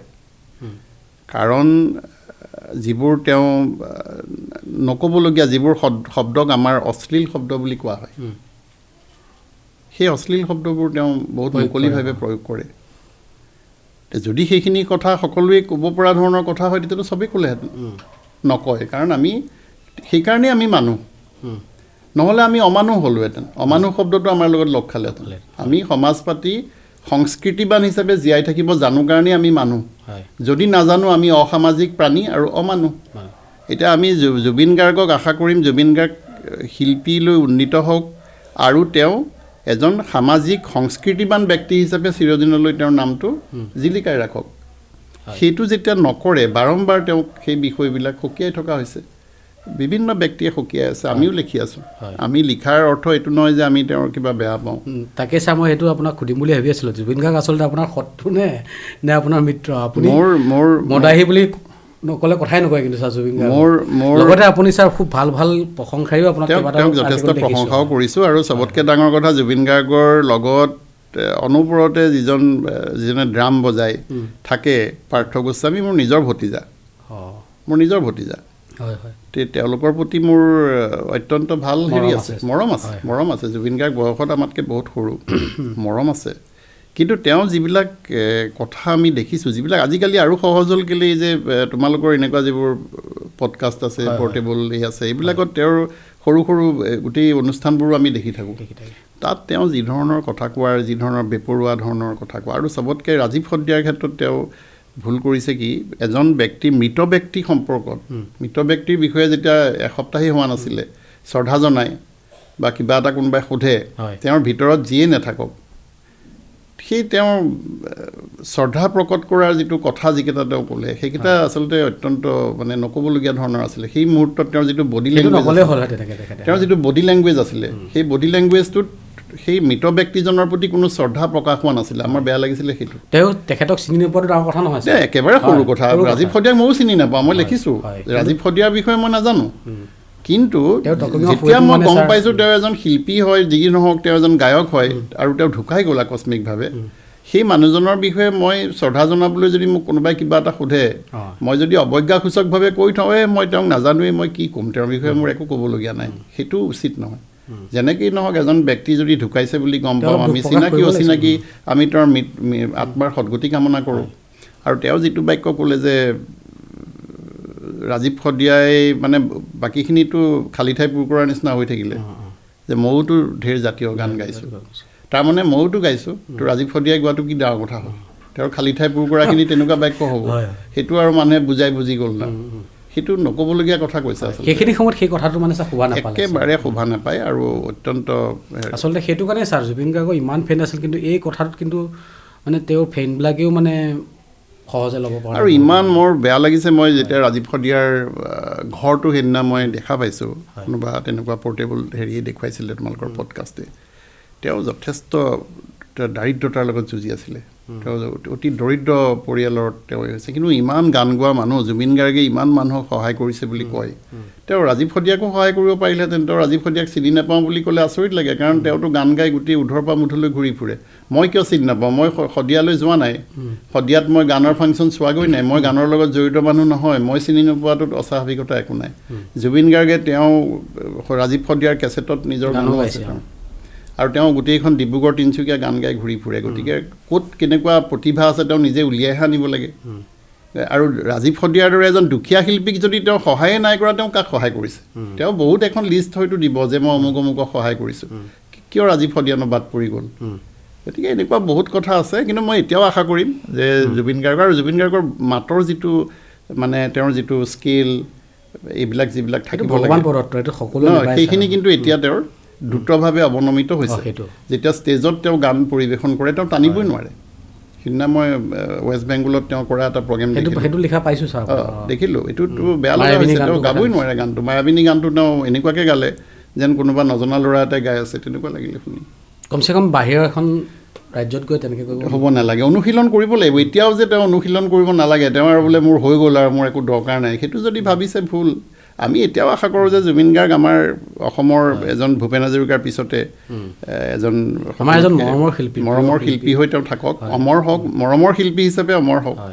সেইটো মই আশা কৰোঁ। সেইটোৱেই কথা। আশা ৰাখিছোঁ আপোনাৰ কথাখিনি তেখেতে যদি কেতিয়াবা শুনে অনুভৱ কৰিব। মই তেওঁৰ পত্নীৰ হোৱাটছএপতো পঠাই দিছোঁ লিখাখিনি, কাৰণ এই সকলোতকৈ এজন ব্যক্তিক শুদ্ধ কৰিব পৰা মানুহগৰাকীয়ে হৈছে সহধৰ্মিনী পত্নী। এতিয়া মই ভাবোঁ যে পত্নীয়ে নিশ্চয় যত্ন কৰে। গৰিমা শইকীয়া গাৰ্গেগৰাকী আচলতে ছাৰ এতিয়া আজি স্পষ্ট হ'ল যে আপুনি যদিও জুবিন গাৰ্গক ছাৰ সদায় গালি দি লিখা লিখে,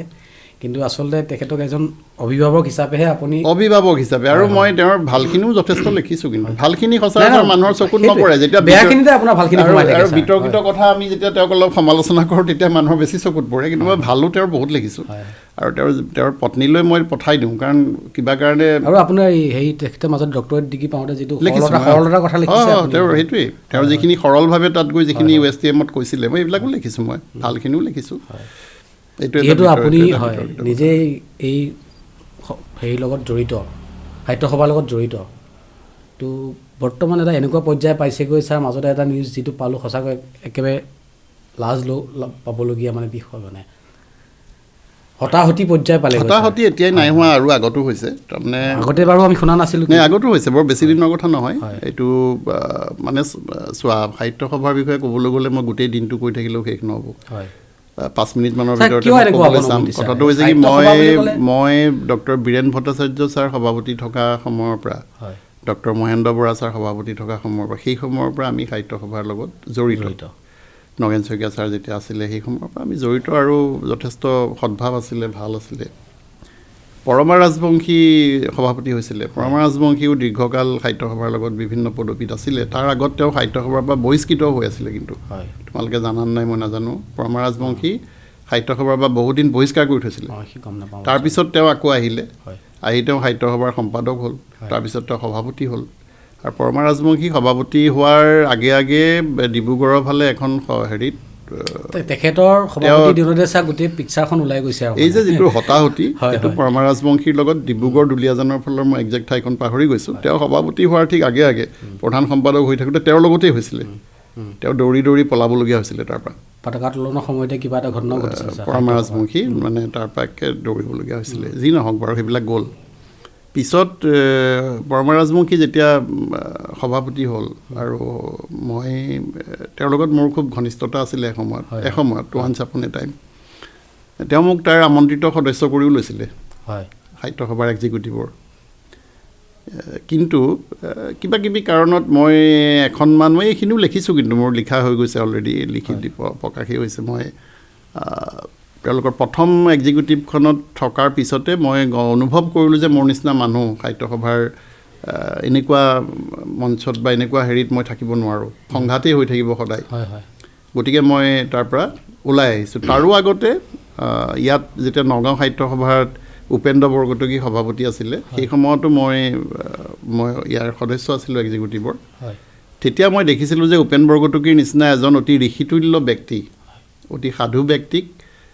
কিছু দুষ্ট প্ৰকৃতিৰ মানুহে কিমান মানসিক শাস্তি দিছিলে তেখেতে কান্দি পেলাবলগীয়া অৱস্থা হৈছে সাহিত্য সভাৰ ভিতৰত এনেকুৱা ঘটনা হয় সেইবোৰ দেখি শুনি সাহিত্য সভাৰ পৰা আমি পৰাপক্ষত আঁতৰি থাকোঁ এতিয়া মানে যিখিনি ক'ব লাগে কৈ থাকোঁ আঁতৰৰ বা বাহিৰৰ পৰা কিন্তু যি ধৰণে একদম একাত্ম হৈ সাহিত্য সভাৰ মাজত জড়িত আৰু এটা কথা সাহিত্য সভাৰ মাজত আমি থকাটোও তেওঁলোকে নিবিচাৰে বহুতে আমি চাবচোন তোমালোকে চাবাচোন যিমান বহুত ব্যক্তি আছে যিবিলাক সাহিত্য সভাৰ মাজত নাই অথচ তেওঁলোকে লিখা মেলাও কৰি থাকে ভাল ব্যক্তি গতিকে সেয়া বিতৰ্কিতটো হয়েই আৰু সাহিত্য সভাৰ এইটোৰ পৰা কিন্তু মুক্ত নহয় এইটো এনেকৈ চলি থাকিব কাৰণ যিবিলাক তাৰ যিটো পদবীৰ কাৰণে ইমান মানুহবিলাক কিয় পাগল হৈ থাকে পাগল বুলিয়ে কৈছোঁ এইটো আৰু বহুত ধৰণৰ মই ক'লোঁ নহয় গোটেই দিনটো লাগিব মই জানো গোটেই কথা সেইবিলাক জানো কি কাৰণে হয় বহুত মানুহে সহজ সৰলভাৱে লাগে বহুতে কিবা কিছুমান উদ্দেশ্যত লাগি থাকে আৰু তেওঁলোক ইমান শক্তিশালী হৈ থাকে তালৈও কোনো ধৰণৰ অলপ প্ৰতিভাৱান বা ভাল মানুহ তাত থকাটো নিবিচাৰে তেওঁলোকে যিকোনো উপায়ে কাৰোবাক অৱহেলা কৰি কাৰোবাক অপমান কৰি মানে অকণমান মানুহ সংবেদনশীলটো তেওঁলোকে অকণমান যেতিয়া গাত লাগে তাৰপৰা লাহেকৈ ওলাই গুচি আহে তহঁতে যি কৰ আৰু গতিকে তেওঁলোক আকৌ মুক্ত হৈ যায় যি মন চাই কৰি থাকিব বিচাৰে তথাপি মই আশা কৰিছোঁ ভাল মানুহ এতিয়াও আছে সাহিত্য সভাৰ মজিয়াটো এতিয়া মই এটা উদাহৰণেই কৈ দিছোঁ এইবাৰ নগাঁও সাহিত্য সভাৰ সভাপতি হিচাপে মোৰে বন্ধু তেখেত ডক্টৰ শৰৎ বৰকটকী তেখেত এইবাৰ নিৰ্বাচিত হৈছে মোৰ কাৰণে বৰ আনন্দৰ কথা এইকাৰণে তেখেত বৰ ভাল মানুহ তেখেত মানে আৰম্ভতে আমি যেতিয়া পঢ়ি থকা দিনত তেখেতক জালুকবাৰীত লগ পাইছিলোঁ ইউনিভাৰ্চিটিৰ সময়ত ভাল কবি তেখেত ভাল কবিতা লিখে শৰৎ বৰকটকী আৰু এজন প্ৰশাসক হিচাপে তেখেতে নগাঁও মহাবিদ্যালয়খন খুব সুন্দৰকৈ চলালে সেইজন ব্যক্তি এতিয়া নগাঁও জিলা সাহিত্য সভাৰ যিহেতু সভাপতি হৈছে মই আশা কৰিম কিছু সংস্কাৰ হ'ব কিছু সাহিত্যৰ প্ৰতি অনুৰাগী মানুহক তেখেতে আকৰ্ষণ কৰিব পাৰিব আৰু বেয়া মানুহবিলাকক তেখেতে প্ৰশ্ৰয় নিদিব বুলি মোৰ এটা বিশ্বাস আছে আৰু আজি আনুষ্ঠানিকভাৱেও মই বৰকটকীদেৱক মোৰ আন্তৰিক ধন্যবাদ জ্ঞাপন কৰিছোঁ তো ছাৰ এতিয়া আমি আপোনাৰ অলপ যিহেতু আপুনি এজন চিকিৎসক অলপ চিকিৎসা বিজ্ঞানৰ বিষয়ে কথা পাতিব নিশ্চয় সেইটো মোৰ বৃত্তি প্ৰফেশ্যন সেইটো 35 বছৰৰ বেছি মই চাকৰি কৰিলোঁ চিকিৎসা বিষয়া হিচাপে আৰু মহকুমা চিকিৎসা বিষয়া হিচাপে আৰু মোৰ বিষয়টো হৈছে আয়ুৰ্বেদ বিভাগৰ আচলতে চিকিৎসা বিষয়া সেইটো সেইটো আৰু মই বিশুদ্ধভাৱে আয়ুৰ্বেদিক চিকিৎসাই আচলতে মানুহক দিবলৈ যত্ন কৰিছোঁ হস্পিটেলত যেতিয়া চাকৰি কৰি আছিলোঁ তেতিয়া আমি কিছু পৰিমাণে যিটো এল'পেথিক চিকিৎসা সেইটো আমি দিবলগীয়া হয় কেতিয়াবা হস্পিটেলত অকলে চাকৰি কৰি থাকোঁতে ইমাৰ্জেঞ্চি পেচেণ্ট আহিলে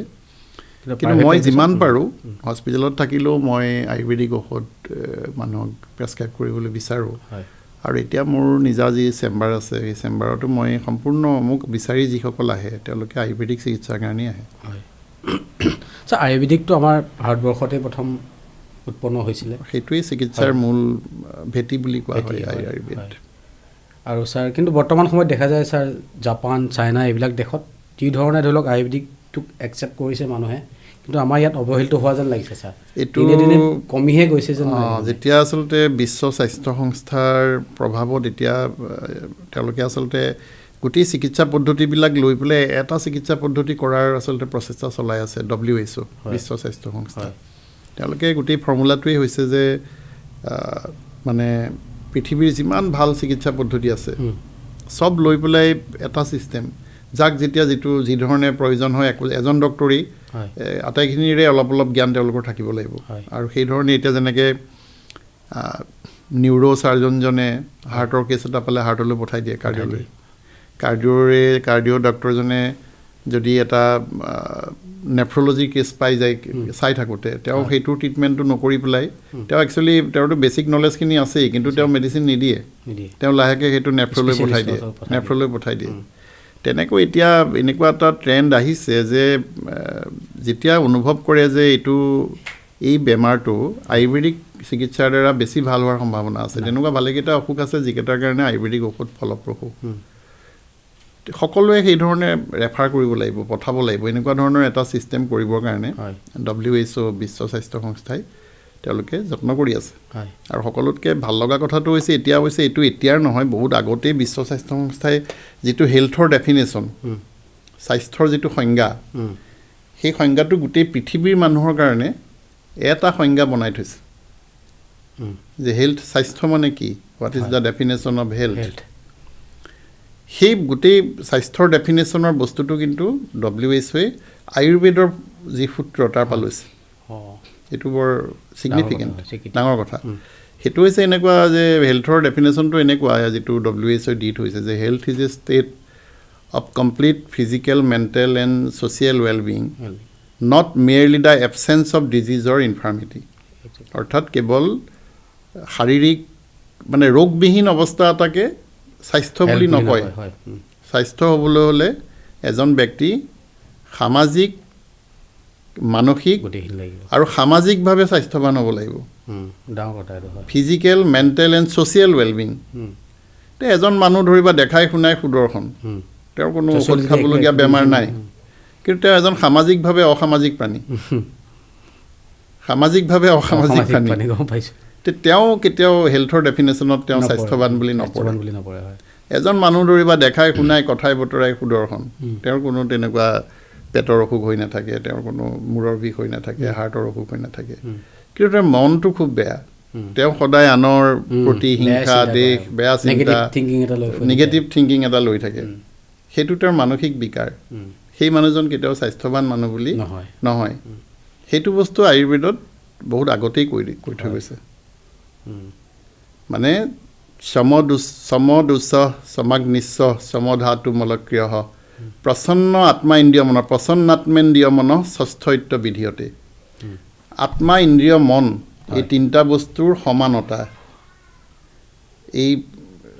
যিটো আত্মা ইন্দ্ৰিয় মন বুলি কৈছে নহয় তাৰ ভিতৰত তেওঁলোকে সেই সময়ত আত্মা ইন্দ্ৰিয় মন বুলি কৈছিলে সেইকেইটা শব্দৰ ভিতৰতে এই ফিজিকেল মেণ্টেল এণ্ড ছ'চিয়েল ৱেলবিঙৰ কথাটো আহি পৰিব এইটো তেতিয়া আজিৰ পৰা বহু হাজাৰ বছৰ আগত আয়ুৰ্বেদত এইটো আয়ুৰ্বেদৰ চৰক সংগীতৰ মূল এটা সূত্ৰ হয় গতিকে মই ভাবোঁ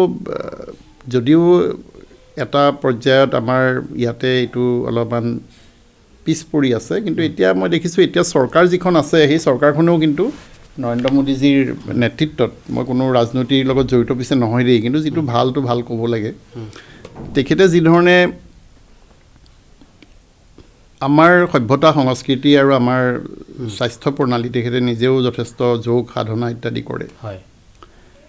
গতিকে এই যিটো ভাৰতত গোটেই এতিয়া এটা গোটেই বিশ্ব ইণ্টাৰনেশ্যনেল য়োগা ডে পাতে হয় য়োগা ডেটো যোগটো আয়ুৰ্বেদৰ এটা সময়টো আপোনাক সুধিম ভাবি আছোঁ মূল বস্তু এই বস্তুটো কেনেকৈ সম্ভৱ হৈছে গোটেই পৃথিৱীয়ে পাতে বহুত জনপ্ৰিয় আজিকালি বহুত জনপ্ৰিয় তেনেকৈ এতিয়া আয়ুৰ্বেদ দিৱস পালন কৰে সেইটো যথেষ্ট ভাল ধৰণে পালন কৰা হয় আৰু লাহে লাহে পৃথিৱীৰ বিভিন্ন দেশত আয়ুৰ্বেদ কলেজ আয়ুৰ্বেদ বিশ্ববিদ্যালয় স্থাপন হৈ আছে বিভিন্ন আয়ুৰ্বেদৰ স্কলাৰবোৰ তালৈ নিছে মই অলপতে এটা খুব ইণ্টাৰেষ্টিং কথা মই কৈ থৈ যাওঁ আয়ুৰ্বেদ সম্পৰ্কত অলপতে মই ফ্লাইটত আহোঁতে ভ্ৰমণ কৰি খুব ভাল পাওঁ অলপতে মোৰ পত্নীৰ সৈতে মই আহিছিলোঁ কলিকতাৰ পৰা গুৱাহাটীলৈ আহোঁতে নহয় বেনাৰসৰ পৰা মই আচলতে কলিকতালৈ আহিছিলোঁ বেনাৰসৰ পৰা কলিকতালৈ আহোঁতে মোৰ ভাগ্য মানে ফৰ্চুনেটলি মোৰ কাষতে এগৰাকী লেডি বহিছিলে তেওঁ মানে বিদেশৰ এতিয়া মোৰ এটা স্বভাৱসুলভ আছে মই সকলো মানুহৰ লগতে কথা পাতি ভাল পাওঁ গতিকে তেওঁৰ লগত মই কথা পাতিবলৈ আৰম্ভ কৰিলোঁ তেওঁৰ নামটো আছিলে সম্ভৱতঃ ৱেণ্ডি বুলি কৈছিলে তেওঁ লণ্ডনৰ তেওঁৰ লগত মাৰ্গাৰেট বুলি আৰু এগৰাকী লেডি আছিলে তেওঁ সিফালৰ চিটত বহিছিলে যেতিয়া মই তেওঁৰ লগত কথা পাতিবলৈ আৰম্ভ কৰিলোঁ তেওঁ হাতত এখন কিতাপ লৈ আছিলে সেইখন সদগুৰুৰ কিতাপ সদগুৰু ভাৰতীয় ফিলচফাৰ এতিয়া আমাৰ সচৰাচৰ মানুহে মই দেখিছোঁ ফ্লাইটত যেতিয়া বহা যায় 3 ঘণ্টা 4 ঘণ্টা অনবৰত লেপটপ বা মোবাইলত গেম চেম খেলি বহি থাকে তেওঁ সদগুৰুৰ কিতাপ এখন পঢ়ি আছিলে আৰু যেতিয়া মই কথা পাতি তেওঁলোকৰ লগত আইডেণ্টিটি ল'লোঁ তেওঁ মোৰ যেতিয়া আইডেণ্টিটি সুধিলে মই ক'লোঁ যে মই এজন আয়ুৰ্বেদৰ তেওঁ ইমান বেছি মানে উৎফুল্লিত হ'ল তেওঁ ক'লে যে মই জানো আয়ুৰ্বেদটো মই ভালকৈ জানো কেনেকৈ জানে তেওঁ কৈছে মই 3 মাহৰ এটা কোৰ্চ কৰিছোঁ আয়ুৰ্বেদৰ ক'ত কৰিছে বোলে আমাৰ তাত কৰিছোঁ লণ্ডনত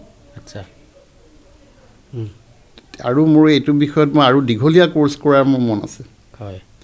ধুনীয়াকৈ আঁকোৱালি লৈছে তেতিয়া মই ভাবিছোঁ যে কিমান ধৰণে সেই মানুহে আঁকোৱালি লৈছে আৰু এটা খুব এই সম্পৰ্কত মই মানে আমাৰ মানুহৰ মানে ধাৰণা সম্পৰ্কত মই অকণমান জাষ্ট 2 মিনিটত এটা বাক্য কৈ যাওঁ এসময়ত PV নৰসিংহ ৰাও যেতিয়া প্ৰধানমন্ত্ৰী আছিলে প্ৰধানমন্ত্ৰী থাকোঁতে বিদেশ ভ্ৰমণলৈ গৈ থাকে নহয় ৱেষ্টাৰ্ণ কাণ্ট্ৰি ভ্ৰমণ কৰিবলৈ যাওঁতে লগত যে সাংবাদিক লৈ যায় আমাৰ নগাঁৱৰ সাংবাদিক মনোজ গোস্বামী তেখেতো গৈছিলে সেই সময়ত তেওঁৰ লগত মই যিমান দূৰ মোৰ মনত পৰে তাৰ পৰা উভতি আহি পেলাই মানে তেওঁ গোটেই বস্তুবোৰ লিখিছিলে কেনেকুৱা হৈছিলে হেৰিটো তাতে তেওঁ এটা কথা লিখা খুব মনত আছে মোৰ সেই সময়তে মই এই বিষয়টো প্ৰান্তিকত লিখিছিলোঁ তাত মানে পাশ্চাত্যৰ ৱেষ্টাৰ্ণ সাংবাদিকবিলাকে মানে আমাৰ প্ৰধানমন্ত্ৰীক কৈছে যে মিষ্টাৰ প্ৰাইম মিনিষ্টাৰ আপোনালোক ইয়ালৈ আহিছে আমাৰ ইংলেণ্ডৰ বা জাৰ্মান বা ইটালী বা য'তে আহিছে পশ্চিমীয়া দেশ চৰকাৰৰ লগত নিশ্চয় চুক্তি কৰিব কৰি পেলাই ইকনমিক সাহায্য বা তেনেকুৱা বিভিন্ন ধৰণৰ আপোনালোকে সাহায্যবোৰ ল'ব যি লাগে লৈ যাওক আমাৰ ইয়াত যি আছে ধন সোণ সম্পত্তি আপোনালোকক লোন লাগে কিবা লাগে চব লৈ যাওক বিনিময়ত এটা বস্তু আপোনালোকে আমাক দি থৈ যাওক বা দিব আগলৈও তেওঁ সুধিছে যে কি বস্তু কৈছে আপোনালোকৰ প্ৰাচ্যৰ যিটো মানে মূল্যবোধ প্ৰাচ্যৰ যিটো দৰ্শন সেই দৰ্শন আমাক বিনিময়ত দিয়ক কাৰণ আমি এটা দিশত খুব ধনী হৈ গৈছোঁ কিন্তু এটা দিশত মানসিক কিছুমান কথাত আমি অতি দুখীয়া হৈ গৈ আছোঁ আৰু আমাক মানসিকভাৱে ধনী কৰিব পৰা গোটেই শক্তিটো কিন্তু প্ৰাচ্য দৰ্শনৰ মাজত আছে এইটো বৰ ডাঙৰ কথা কৈছে তেতিয়াই মই সেই কথাটো কৰিছোঁ নোট কৰি থৈছিলোঁ আৰু মই লিখিছিলোঁ সেই সময়ত এতিয়া সেই ভাৰতীয় দৰ্শনৰ ভিতৰত আয়ুৰ্বেদো পৰে আৰু তেওঁলোকে যে আঁকোৱালি লৈছে মই এতিয়া মানে 25 চনত মই যেতিয়া খুব সিদিনা এগৰাকী লণ্ডনৰ লেডিয়ে 5 মিনিট কথা পতাৰ ভিতৰতে তেওঁ আয়ুৰ্বেদৰ কথা শুনি মোক আয়ুৰ্বেদ সম্পৰ্কে যিখিনি কথা কৈ দিলে তে মই অনুভৱ কৰিছোঁ যে সঁচাকৈ তেওঁলোক আমাৰ দৰ্শন আঁকোৱালি ল'বলৈ উদ্বাউল হৈ আছে আমি কেৱল তেওঁলোকৰ ওচৰলৈ নিব পাৰিলে হ'ল আৰু তাতকৈ ডাঙৰ কথা আমি নিজে সেইটো প্ৰথমতে গ্ৰহণ কৰি ল'ব লাগিব তেতিয়াহে আমি সেইটো তেওঁলোকক দিব পাৰিম ভালকৈ হয় ছাৰ বাহিৰত ছাৰ আমাৰ ধুনীয়াকৈ লৈ আছে কিন্তু ছাৰ এইখিনি এটা কথা সুধো আপুনি বেয়া নাপাব ছাৰ মানে আপোনালোকৰ বহু কলিগ আছে যি নিজে ধৰি লওক ছাৰ আয়ুৰ্বেদিক ডক্টৰ হৈ তেওঁলোকে কিন্তু সেইটো বৰ অৱহেলা কৰা দেখা যায় অপ্ৰিয় সত্য তাৰ মূল কাৰণ কিন্তু দুটা অকল চিকিৎসকসকলৰ গাতো দোষ দিলে নহ'ব মই নিজেও কৈছোঁ অলপ আগতে মইতো নিজে সম্পূৰ্ণ বিশুদ্ধ আয়ুৰ্বেদিক কৰোঁ কিন্তু কথাটো হৈছে কি আমাৰ বহুত চিকিৎসকক অকলশৰে একোটা অঞ্চলৰ হস্পিটেল চলাবলৈ দিওঁতে কি হয় তেওঁলোকে বাধ্যত পৰি পেলাই কাৰণ মানুহ এটা যেতিয়া অসুস্থ হৈ আহে চিৰিয়াছলি ইল হৈ আহে সকলোৱে কথা কোৱা নাই ন সেই অভ্যাসটো কি হৈ যায় তাৰ মাজতো মই দুইটা কৰোঁ মই কৈছোঁ যে মই আয়ুৰ্বেদিকটো বেছিকৈ কৰোঁ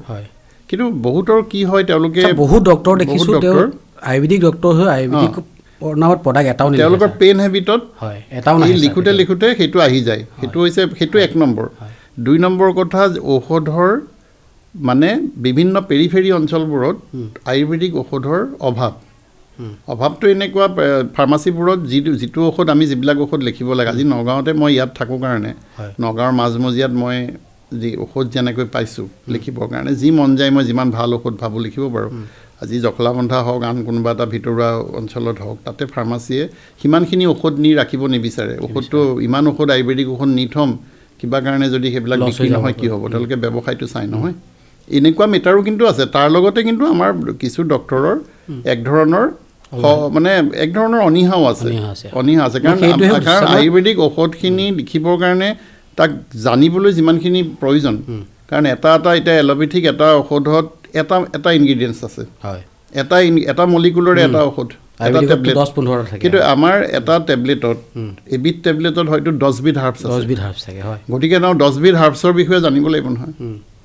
সেইখিনি আয়ুৰ্বেদিকত আৰু এটা আছে ছাৰ এটা হাৰ্বছে যদি এটা মেডিচিনত বেলেগ কাম কৰে বেলেগ মেডিচিন আকৌ বেলেগ এটা কাম কৰে গতিকে সেইটো অৱশ্যে এল'পেথিকৰ মলিকুলতো কিছুমানত আছে একে নথকা নহয় এটা ঔষধ আছে মই এই সময়ত এনেইটো অপ্ৰাসংগিক হয় তথাপি কৈছোঁ এটা ডাপাগ্লিফ্লজিন বুলি এটা মেডিচিন আছে যিটো ডায়েবেটিছত ইউজ হয় সেই ঔষধটো কিন্তু হাৰ্টৰ ডক্টৰে খুব প্ৰেছক্ৰাইব কৰে কাৰণ সি হাৰ্টত বহুত ভাল কাম কৰে তাৰ কিন্তু কোনো তেনেকুৱা ইণ্ডিকেশ্যনত সেই বস্তুটো নাই হাৰ্টত দিব লাগে বুলি কিন্তু প্ৰেক্টিকেলি দেখা পাইছে যে ডায়েবেটিছৰ সেই মেডিচিনটোৱে ডায়েবেটিছ নথকা মানুহকো এতিয়া হাৰ্টৰ ডক্টৰে কয় যে নহয় সেইটো খাই থাকক তেনেকুৱা হয় বাৰু আমাৰ আয়ুৰ্বেদিকততো আৰু আছে তেনেকুৱা সেইকাৰণেও সেইবোৰ এটা কথা কিন্তু মই ভাবোঁ যে এটা সময়ত যিহেতু আমাৰ নিজৰ মাটি পানী আমাৰ হাৰ্বছৰ লগত আমাৰ শৰীৰৰ এটা সম্পৰ্ক আছে পঞ্চভূতৰ এটা শৰীৰ আমাৰ সেই শৰীৰটোৱে পঞ্চভূতৰ পৰা আহৰণ কৰা ঔষধৰ ওপৰত যদি আমি বেছি নিৰ্ভৰ কৰোঁ তেতিয়াহ'লে আমি মানে বেছি উপশম পাম বেছি লাভৱান হ'ম আৰু সেই কথাটো পলমকৈ হ'লেও মানুহে এদিন অনুভৱ কৰিব আৰু সেই দিনটো যিমান সোনকালে আহে সিমানেই মানৱ সভ্যতাৰ কাৰণে ভাল হয়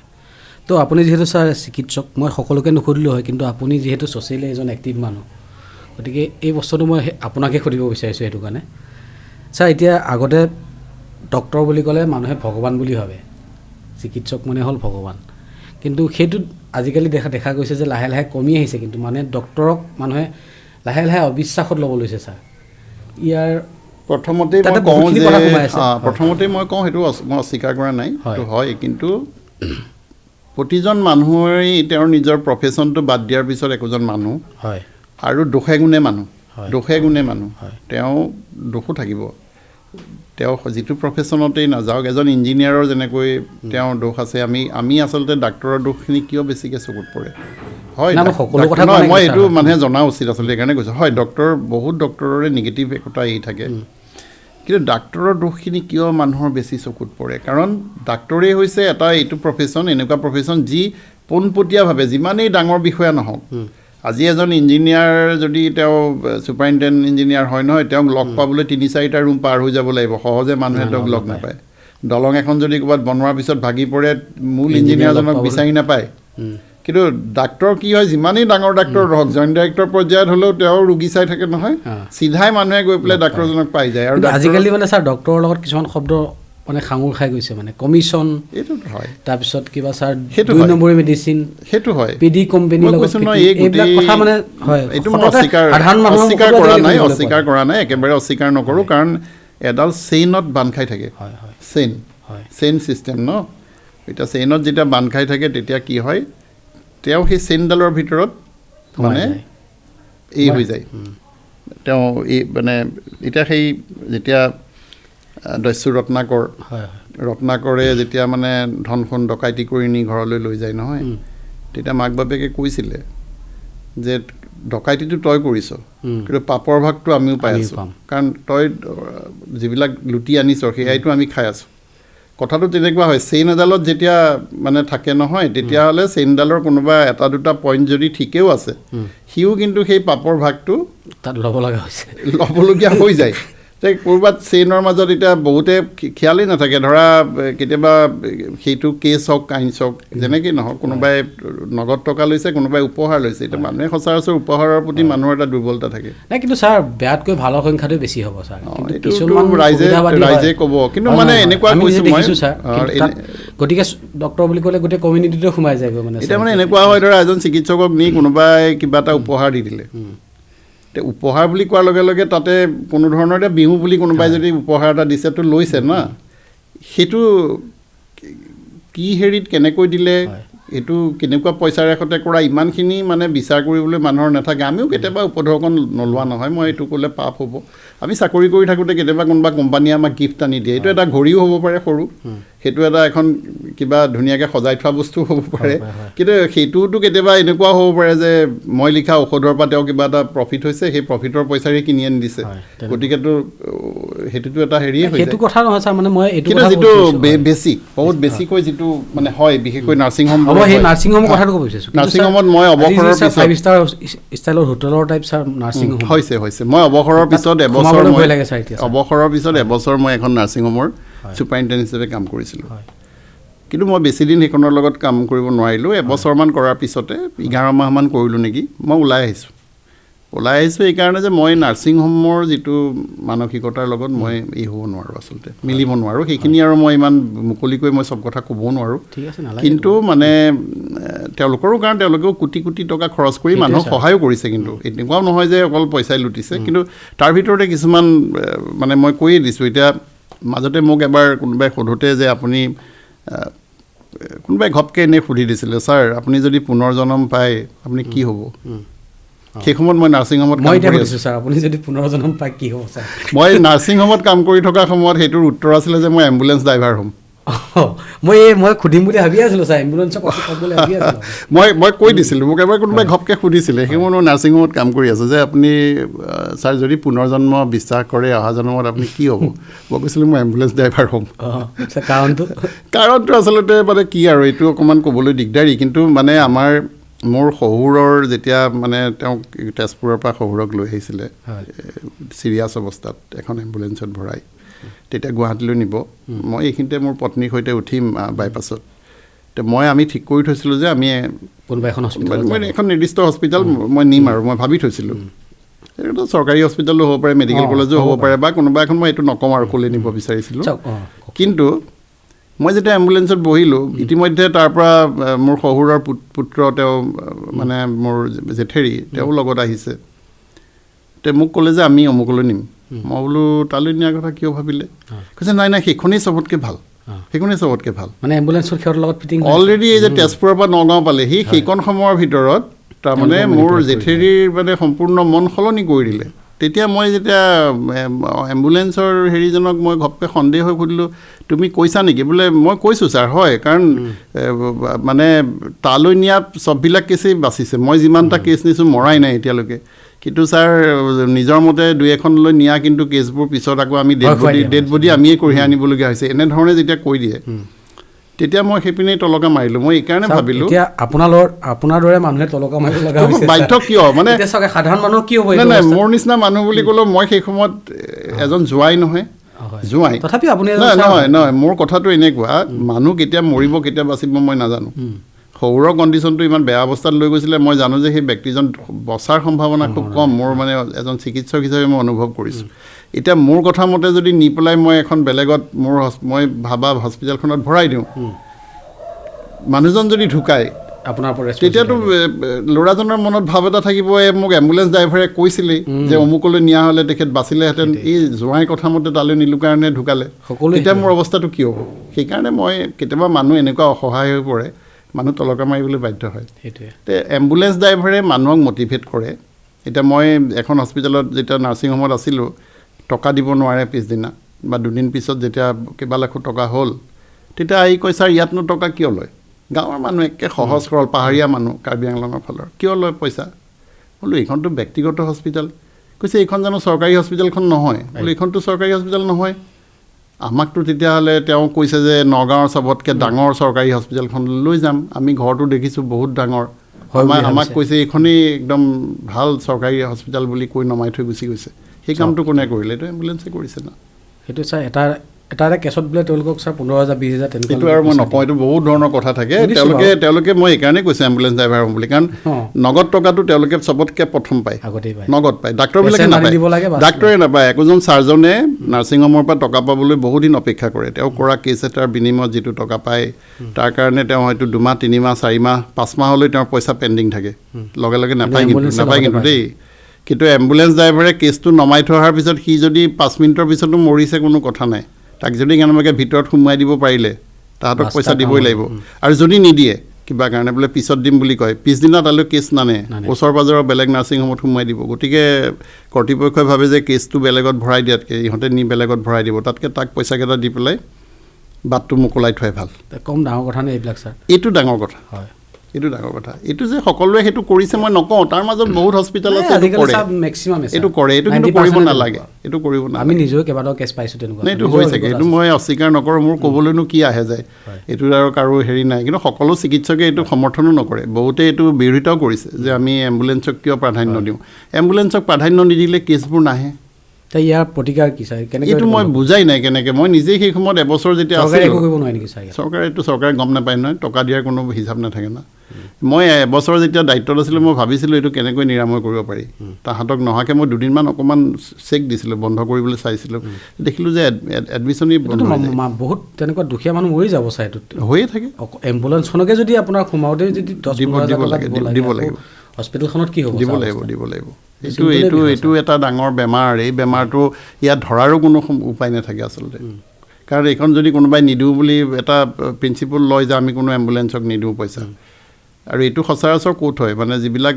দিবই লাগিব ছাৰ পেচেণ্ট লাগিবই ইমান ডাঙৰ হস্পিটেল বনাই থৈ দিছে ইমান কোটি টকা কৰিছে তেওঁলোকে কেনেকৈ নহ'লে চলাব আল্টিমেট দিবলৈ বাধ্য হৈ যায় এইটো উপায় নাই কিছুমান নিৰাময় কেনেকৈ কৰিব পাৰি মোৰ হাততো কোনো সকলোতে মানে খালি জনসাধাৰণে মৰিব লাগিব আমি বেমাৰটো বহুত ক্ষেত্ৰত এই ৰোগীক যে বেমাৰটো ডায়েগনচিছ কৰি দিওঁ যে এইটো বেমাৰ মই কনফাৰ্ম কৰি দিলোঁ কিন্তু ট্ৰিটমেণ্টটো মোৰ হাতত নাই আপুনি বেলেগ এজন ডাক্তৰৰ ওচৰত যাওক এতিয়া তোমাৰ প্ৰশ্নটোৰ উত্তৰটো মই স্বীকাৰো কৰিছোঁ বেমাৰটোও কৈ দিছোঁ এইটো নিৰাময়ৰ কাৰণে তুমি বেলেগ কোনোবা এক্সপাৰ্টক সুধিব লাগিব যে এইটো কেনেকৈ নিৰাময় কৰিব পাৰি এইটো কাৰো হাতত ছাৰ তেনেকুৱা নোলাব চাগে মোৰ হাতততো নাই কমচে কম তো ছাৰ বহুত কথা পাতিলোঁ এতিয়া আমাৰ দৰ্শকসকলৰ কাৰণে যদি আপুনি এজন যিহেতু চিকিৎসক দুটামান যদি টিপছ দিয়ে আমি অনুষ্ঠানটো শেষ কৰাৰ আগতে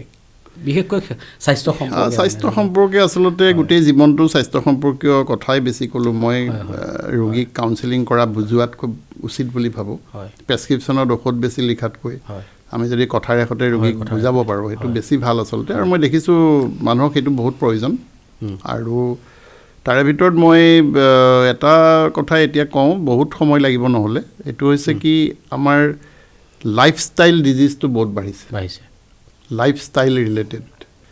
তো আমাৰ জীৱন নিৰ্বাহ পদ্ধতি যিটো লাইফষ্টাইল সেইটোৰ ওপৰত ভিত্তি কৰি পেলাই বেমাৰবোৰ বেছি হৈছে আৰু ৰোগীৰ হাতত মানুহৰ হাতত 50% সুবিধা থাকে নিজৰ বেমাৰবোৰ নিজে ঠিক কৰিব পাৰে বা নোহোৱাকৈ ৰাখিব পাৰে কাৰণ যিহেতু এইটো জীৱন ধাৰণ পদ্ধতিৰ লগত জড়িত বেমাৰ লাইফষ্টাইল ৰিলেটেড তো আমি লাইফষ্টাইলটো যদি ঠিকে ৰাখোঁ বেমাৰ নহ'বলগীয়া ধৰণে যদি আমি ৰাখোঁ তেতিয়াহ'লে মই ভাবোঁ সেইটো এটা উপায় আছে ঔষধ খোৱাৰ আগতেই পাৰি তো লাইফষ্টাইল ৰিলেটেড ডিজিজবিলাকৰ ভিতৰত খুব বেছিকৈ মই হৈ থকা দেখিছোঁ মানে মোৰ ঘপকৈ মনলৈ আহিছে এটা হৈছে আমাৰ যিটো অৰ্শ ৰোগ অৰ্শ ৰোগটোত বেছিভাগ মানুহ পাইলছ বুলি কয় যে মানে মইতো ভাবোঁ বোধ কৰোঁ 80% মান মানুহ হয় এইটো ছাৰ 80% মান মানুহেই ভুগি আছে বহুত বাঢ়িছে আৰু এইটো এটা লাইফষ্টাইল ডিজিজ আৰু সেই লাইফষ্টাইল ডিজিজটোৰ কাৰণে মই এটা শব্দতে মানে কৈ থৈ যাওঁ কেনেকৈ সেইটো প্ৰিভেণ্ট কৰিব পাৰি নোহোৱাকৈ ৰাখিব পাৰি আমাৰ অসমীয়া বৰ্ণমালাৰ ম আখৰটো যে মৰে আৰম্ভ হোৱা 3টা বস্তু মানুহে যদি সেৱন কৰা বা তেনেকুৱা ধৰণৰ কথাৰ পৰা সেইকেইটাৰ পৰা যদি অলপ আঁতৰি থাকে তেতিয়াহ'লে একদম মই তোমাক সাঁথৰৰ নিচিনাকৈ সুধিব ধৰিছিলোঁ তুমি 1 নম্বৰ মটো হৈছে মাংস 2 নম্বৰ মটো হৈছে মছলা বুলি কওঁতে জলকীয়া এটা মেইন মছলাত পৰে জলকীয়া 1 নম্বৰ মছলা আৰু গৰম মছলাবিলাকক মূলতঃ কৈছে আৰু জলকীয়া মছলা যিটো গৰম মছলা আৰু মাংস আৰু 3 নম্বৰ মটো কি হ'ব সেইটো মই সকলোকে সোধোঁ বহুতে মানে জানে কিন্তু লাজকৈ কিছুমানে কয় কিছুমানে নকয় সেইটো হৈছে মদ সেইটো হৈছে মদ এতিয়া মানে মদ সেৱন কৰা মানুহৰ সংখ্যা বহুত বেছি আনকি আজিকালি মাইকী মানুহে মদ সেৱন কৰে আমাৰ স্থানীয় মদটো হ'লেওতো খায় বহুতে আৰু এই 3টা বস্তু কিন্তু যোনে সেৱন কৰি থাকে সেই মানুহৰ এতিয়া মাংস মদ মছলা এতিয়া মাৰোৱাৰী মানুহৰ নহয় নেকি তেতিয়াহ'লে হয় কাৰণ মাৰোৱাৰী মানুহে মাংস নাখাব পাৰে মদ খায় আৰু মদ নাখাব পাৰে মছলা বহুত বেছি খায় একদম ভেজ ধৰিবা চব নিৰামিষ খায় ইমানেই বেছি জ্বলা মছলা হয়তো খায় সিও ক্ষতি কৰে গতিকে লাইফষ্টাইল ডিজিজত অৰ্শ বেমাৰটো নাইকিয়া কৰিবলৈ হ'লে ম আখৰে আৰম্ভ হোৱা 3টা বস্তু মানুহে বাদ দিব লাগে সেৱন কৰাৰ পৰা যিমান পাৰে কম কৰিব লাগে মই একেবাৰে বাদ দিয়া শব্দটো নাই কোৱা কম কৰিব লাগে যে মাংস কেতিয়াও নাখাব এনেকুৱা কথা নাই কেতিয়াবা এটুকুৰ খাইছে বেলেগ কথা কিন্তু এইটো এটা ফুড হেবিটত বেছিকৈ খাই থকা বস্তু হ'ব নালাগে আৰু তাৰ লগত ঢেৰ আছে আমাৰ যিটো লেট্ৰিন কৰা যিটো হেবিট সেইটো বহুত মানুহৰে বেয়া বহুত সময় বহি থাকে কিছুমান মানুহে মেক্সিমাম সময় যেতিয়া বহি থাকে লেট্ৰিনত পায়খানাটো মানে ইনকমপ্লিট ইভাকুৱেশ্যন পায়খানা ভালকৈ নহয় বুলি তেওঁলোকে বল দি বহি থাকে সেইটো অৰ্শ বেমাৰৰ মূল হেৰি গতিকে সেইটো কিন্তু পায়খানা কৰা হেবিটটো কিন্তু সম্পূৰ্ণ লাইফষ্টাইল সেইটো পিছতহে বেমাৰৰ ৰূপ লয়গৈ আৰম্ভণিতে বহি থকাটো এটা লাইফষ্টাইল হৈ যায় বহুত সময় বহি থাকে মানুহে লেট্ৰিনত থকা সময়খিনিতে আগৰ শুনিছিলোঁ মানুহে কিতাপ পত্ৰ লৈ যায় ফৰেনৰ মানুহে বোলে কমোড তাহাঁতৰ তাত তেতিয়াই ওখ কমোডটো আছিলে আমি শুনো আৰু যে তেওঁলোকে পেপাৰখন লেট্ৰিনত পঢ়ে তাৰমানে এখন পঢ়োঁতে যিমান সময় লাগে সেইখিনি সময় তেওঁ বহিয়ে থাকে এইটো এটা হেবিট হয় আজিকালি মানুহে আকাশ পাতাল ভাবি থাকে কোনোবাই হয়তো লেট্ৰিনতে মোবাইলটোকে চাই আছে ছাটিঙত যদি এবাৰ বহি গ'ল তেওঁতো পাহৰিয়ে গ'ল উঠিব লাগে বুলি গতিকে তেওঁৰ সিফালে অৰ্শ বেমাৰটো বেছি হৈ যাব আৰু কিছুমান আছে বহি নাথাকে কিন্তু তেওঁ বাৰ লেট্ৰিনলৈ গৈ থাকে সেইটো লাইফষ্টাইল সেইটো তেওঁৰ কি হৈছে অভ্যাস কাপোৰ পিন্ধিছে লেট্ৰিনত গৈছে চাহ কাপ খাইছে লেট্ৰিনত গৈছে ভাতকেইটা খাইছে লেট্ৰিনত গৈছে তেওঁ বেছি সময় নাথাকে কিন্তু তেওঁ যোৱাটো হেবিট এইটোৱে তেওঁৰ বেমাৰটো বঢ়াব সেইধৰণে লাইফষ্টাইল ডিজিজৰ ভিতৰত এতিয়া হৃদৰোগবিলাক আহিছে হৃদৰোগ বহুত বেছি হৈছে হৃদৰোগৰ কাৰণে মানুহৰ জীৱন ধাৰণ কাম নকৰে আমাৰ ছোৱালীবিলাকৰ যিটো অবেচিটি সোনকালে শকত হয় ছোৱালীবোৰ মাহেকীয়াৰ যিবিলাক সমস্যা সেইবিলাকৰ কাৰণে তেওঁলোকে কামচোৰৰ নিচিনা হৈছে নহয় কাম বন যে নকৰে লাইফষ্টাইল তেওঁলোকে কেৱল পঢ়িছোঁ বুলি কয় ছোৱালীবোৰে কি কৰিছে আমি পঢ়ি আছোঁ এতিয়া কিমান পঢ়িছে একে ঠাইতে বহি থাকে খোজ নাকাঢ়া হৈ গ'ল মানুহে হয়নে গাড়ীবোৰত অহা যোৱা কৰোঁতে একেবাৰে পদূলিয়ে নামিব ই ৰিক্সাখনৰ পৰা এইখিনিৰ পৰা সেইখিনিলৈ তেওঁ খোজটো নাকাঢ়ি এইখিনিতে যদি তোমাক নমাবলৈ ৰাখিছে ইয়াৰ পিছৰ পদূলিটোত মোক নমাবলৈ ৰাখিব লাগিব কাৰণ মই খোজকাঢ়ি কিন্তু সেইখন নাযাওঁ সেইটো লাইফষ্টাইল লাইফষ্টাইল ৰিলেটেড এই যিবিলাক বেমাৰ ঢেৰ আছে লাইফষ্টাইল ৰিলেটেডেই বেছি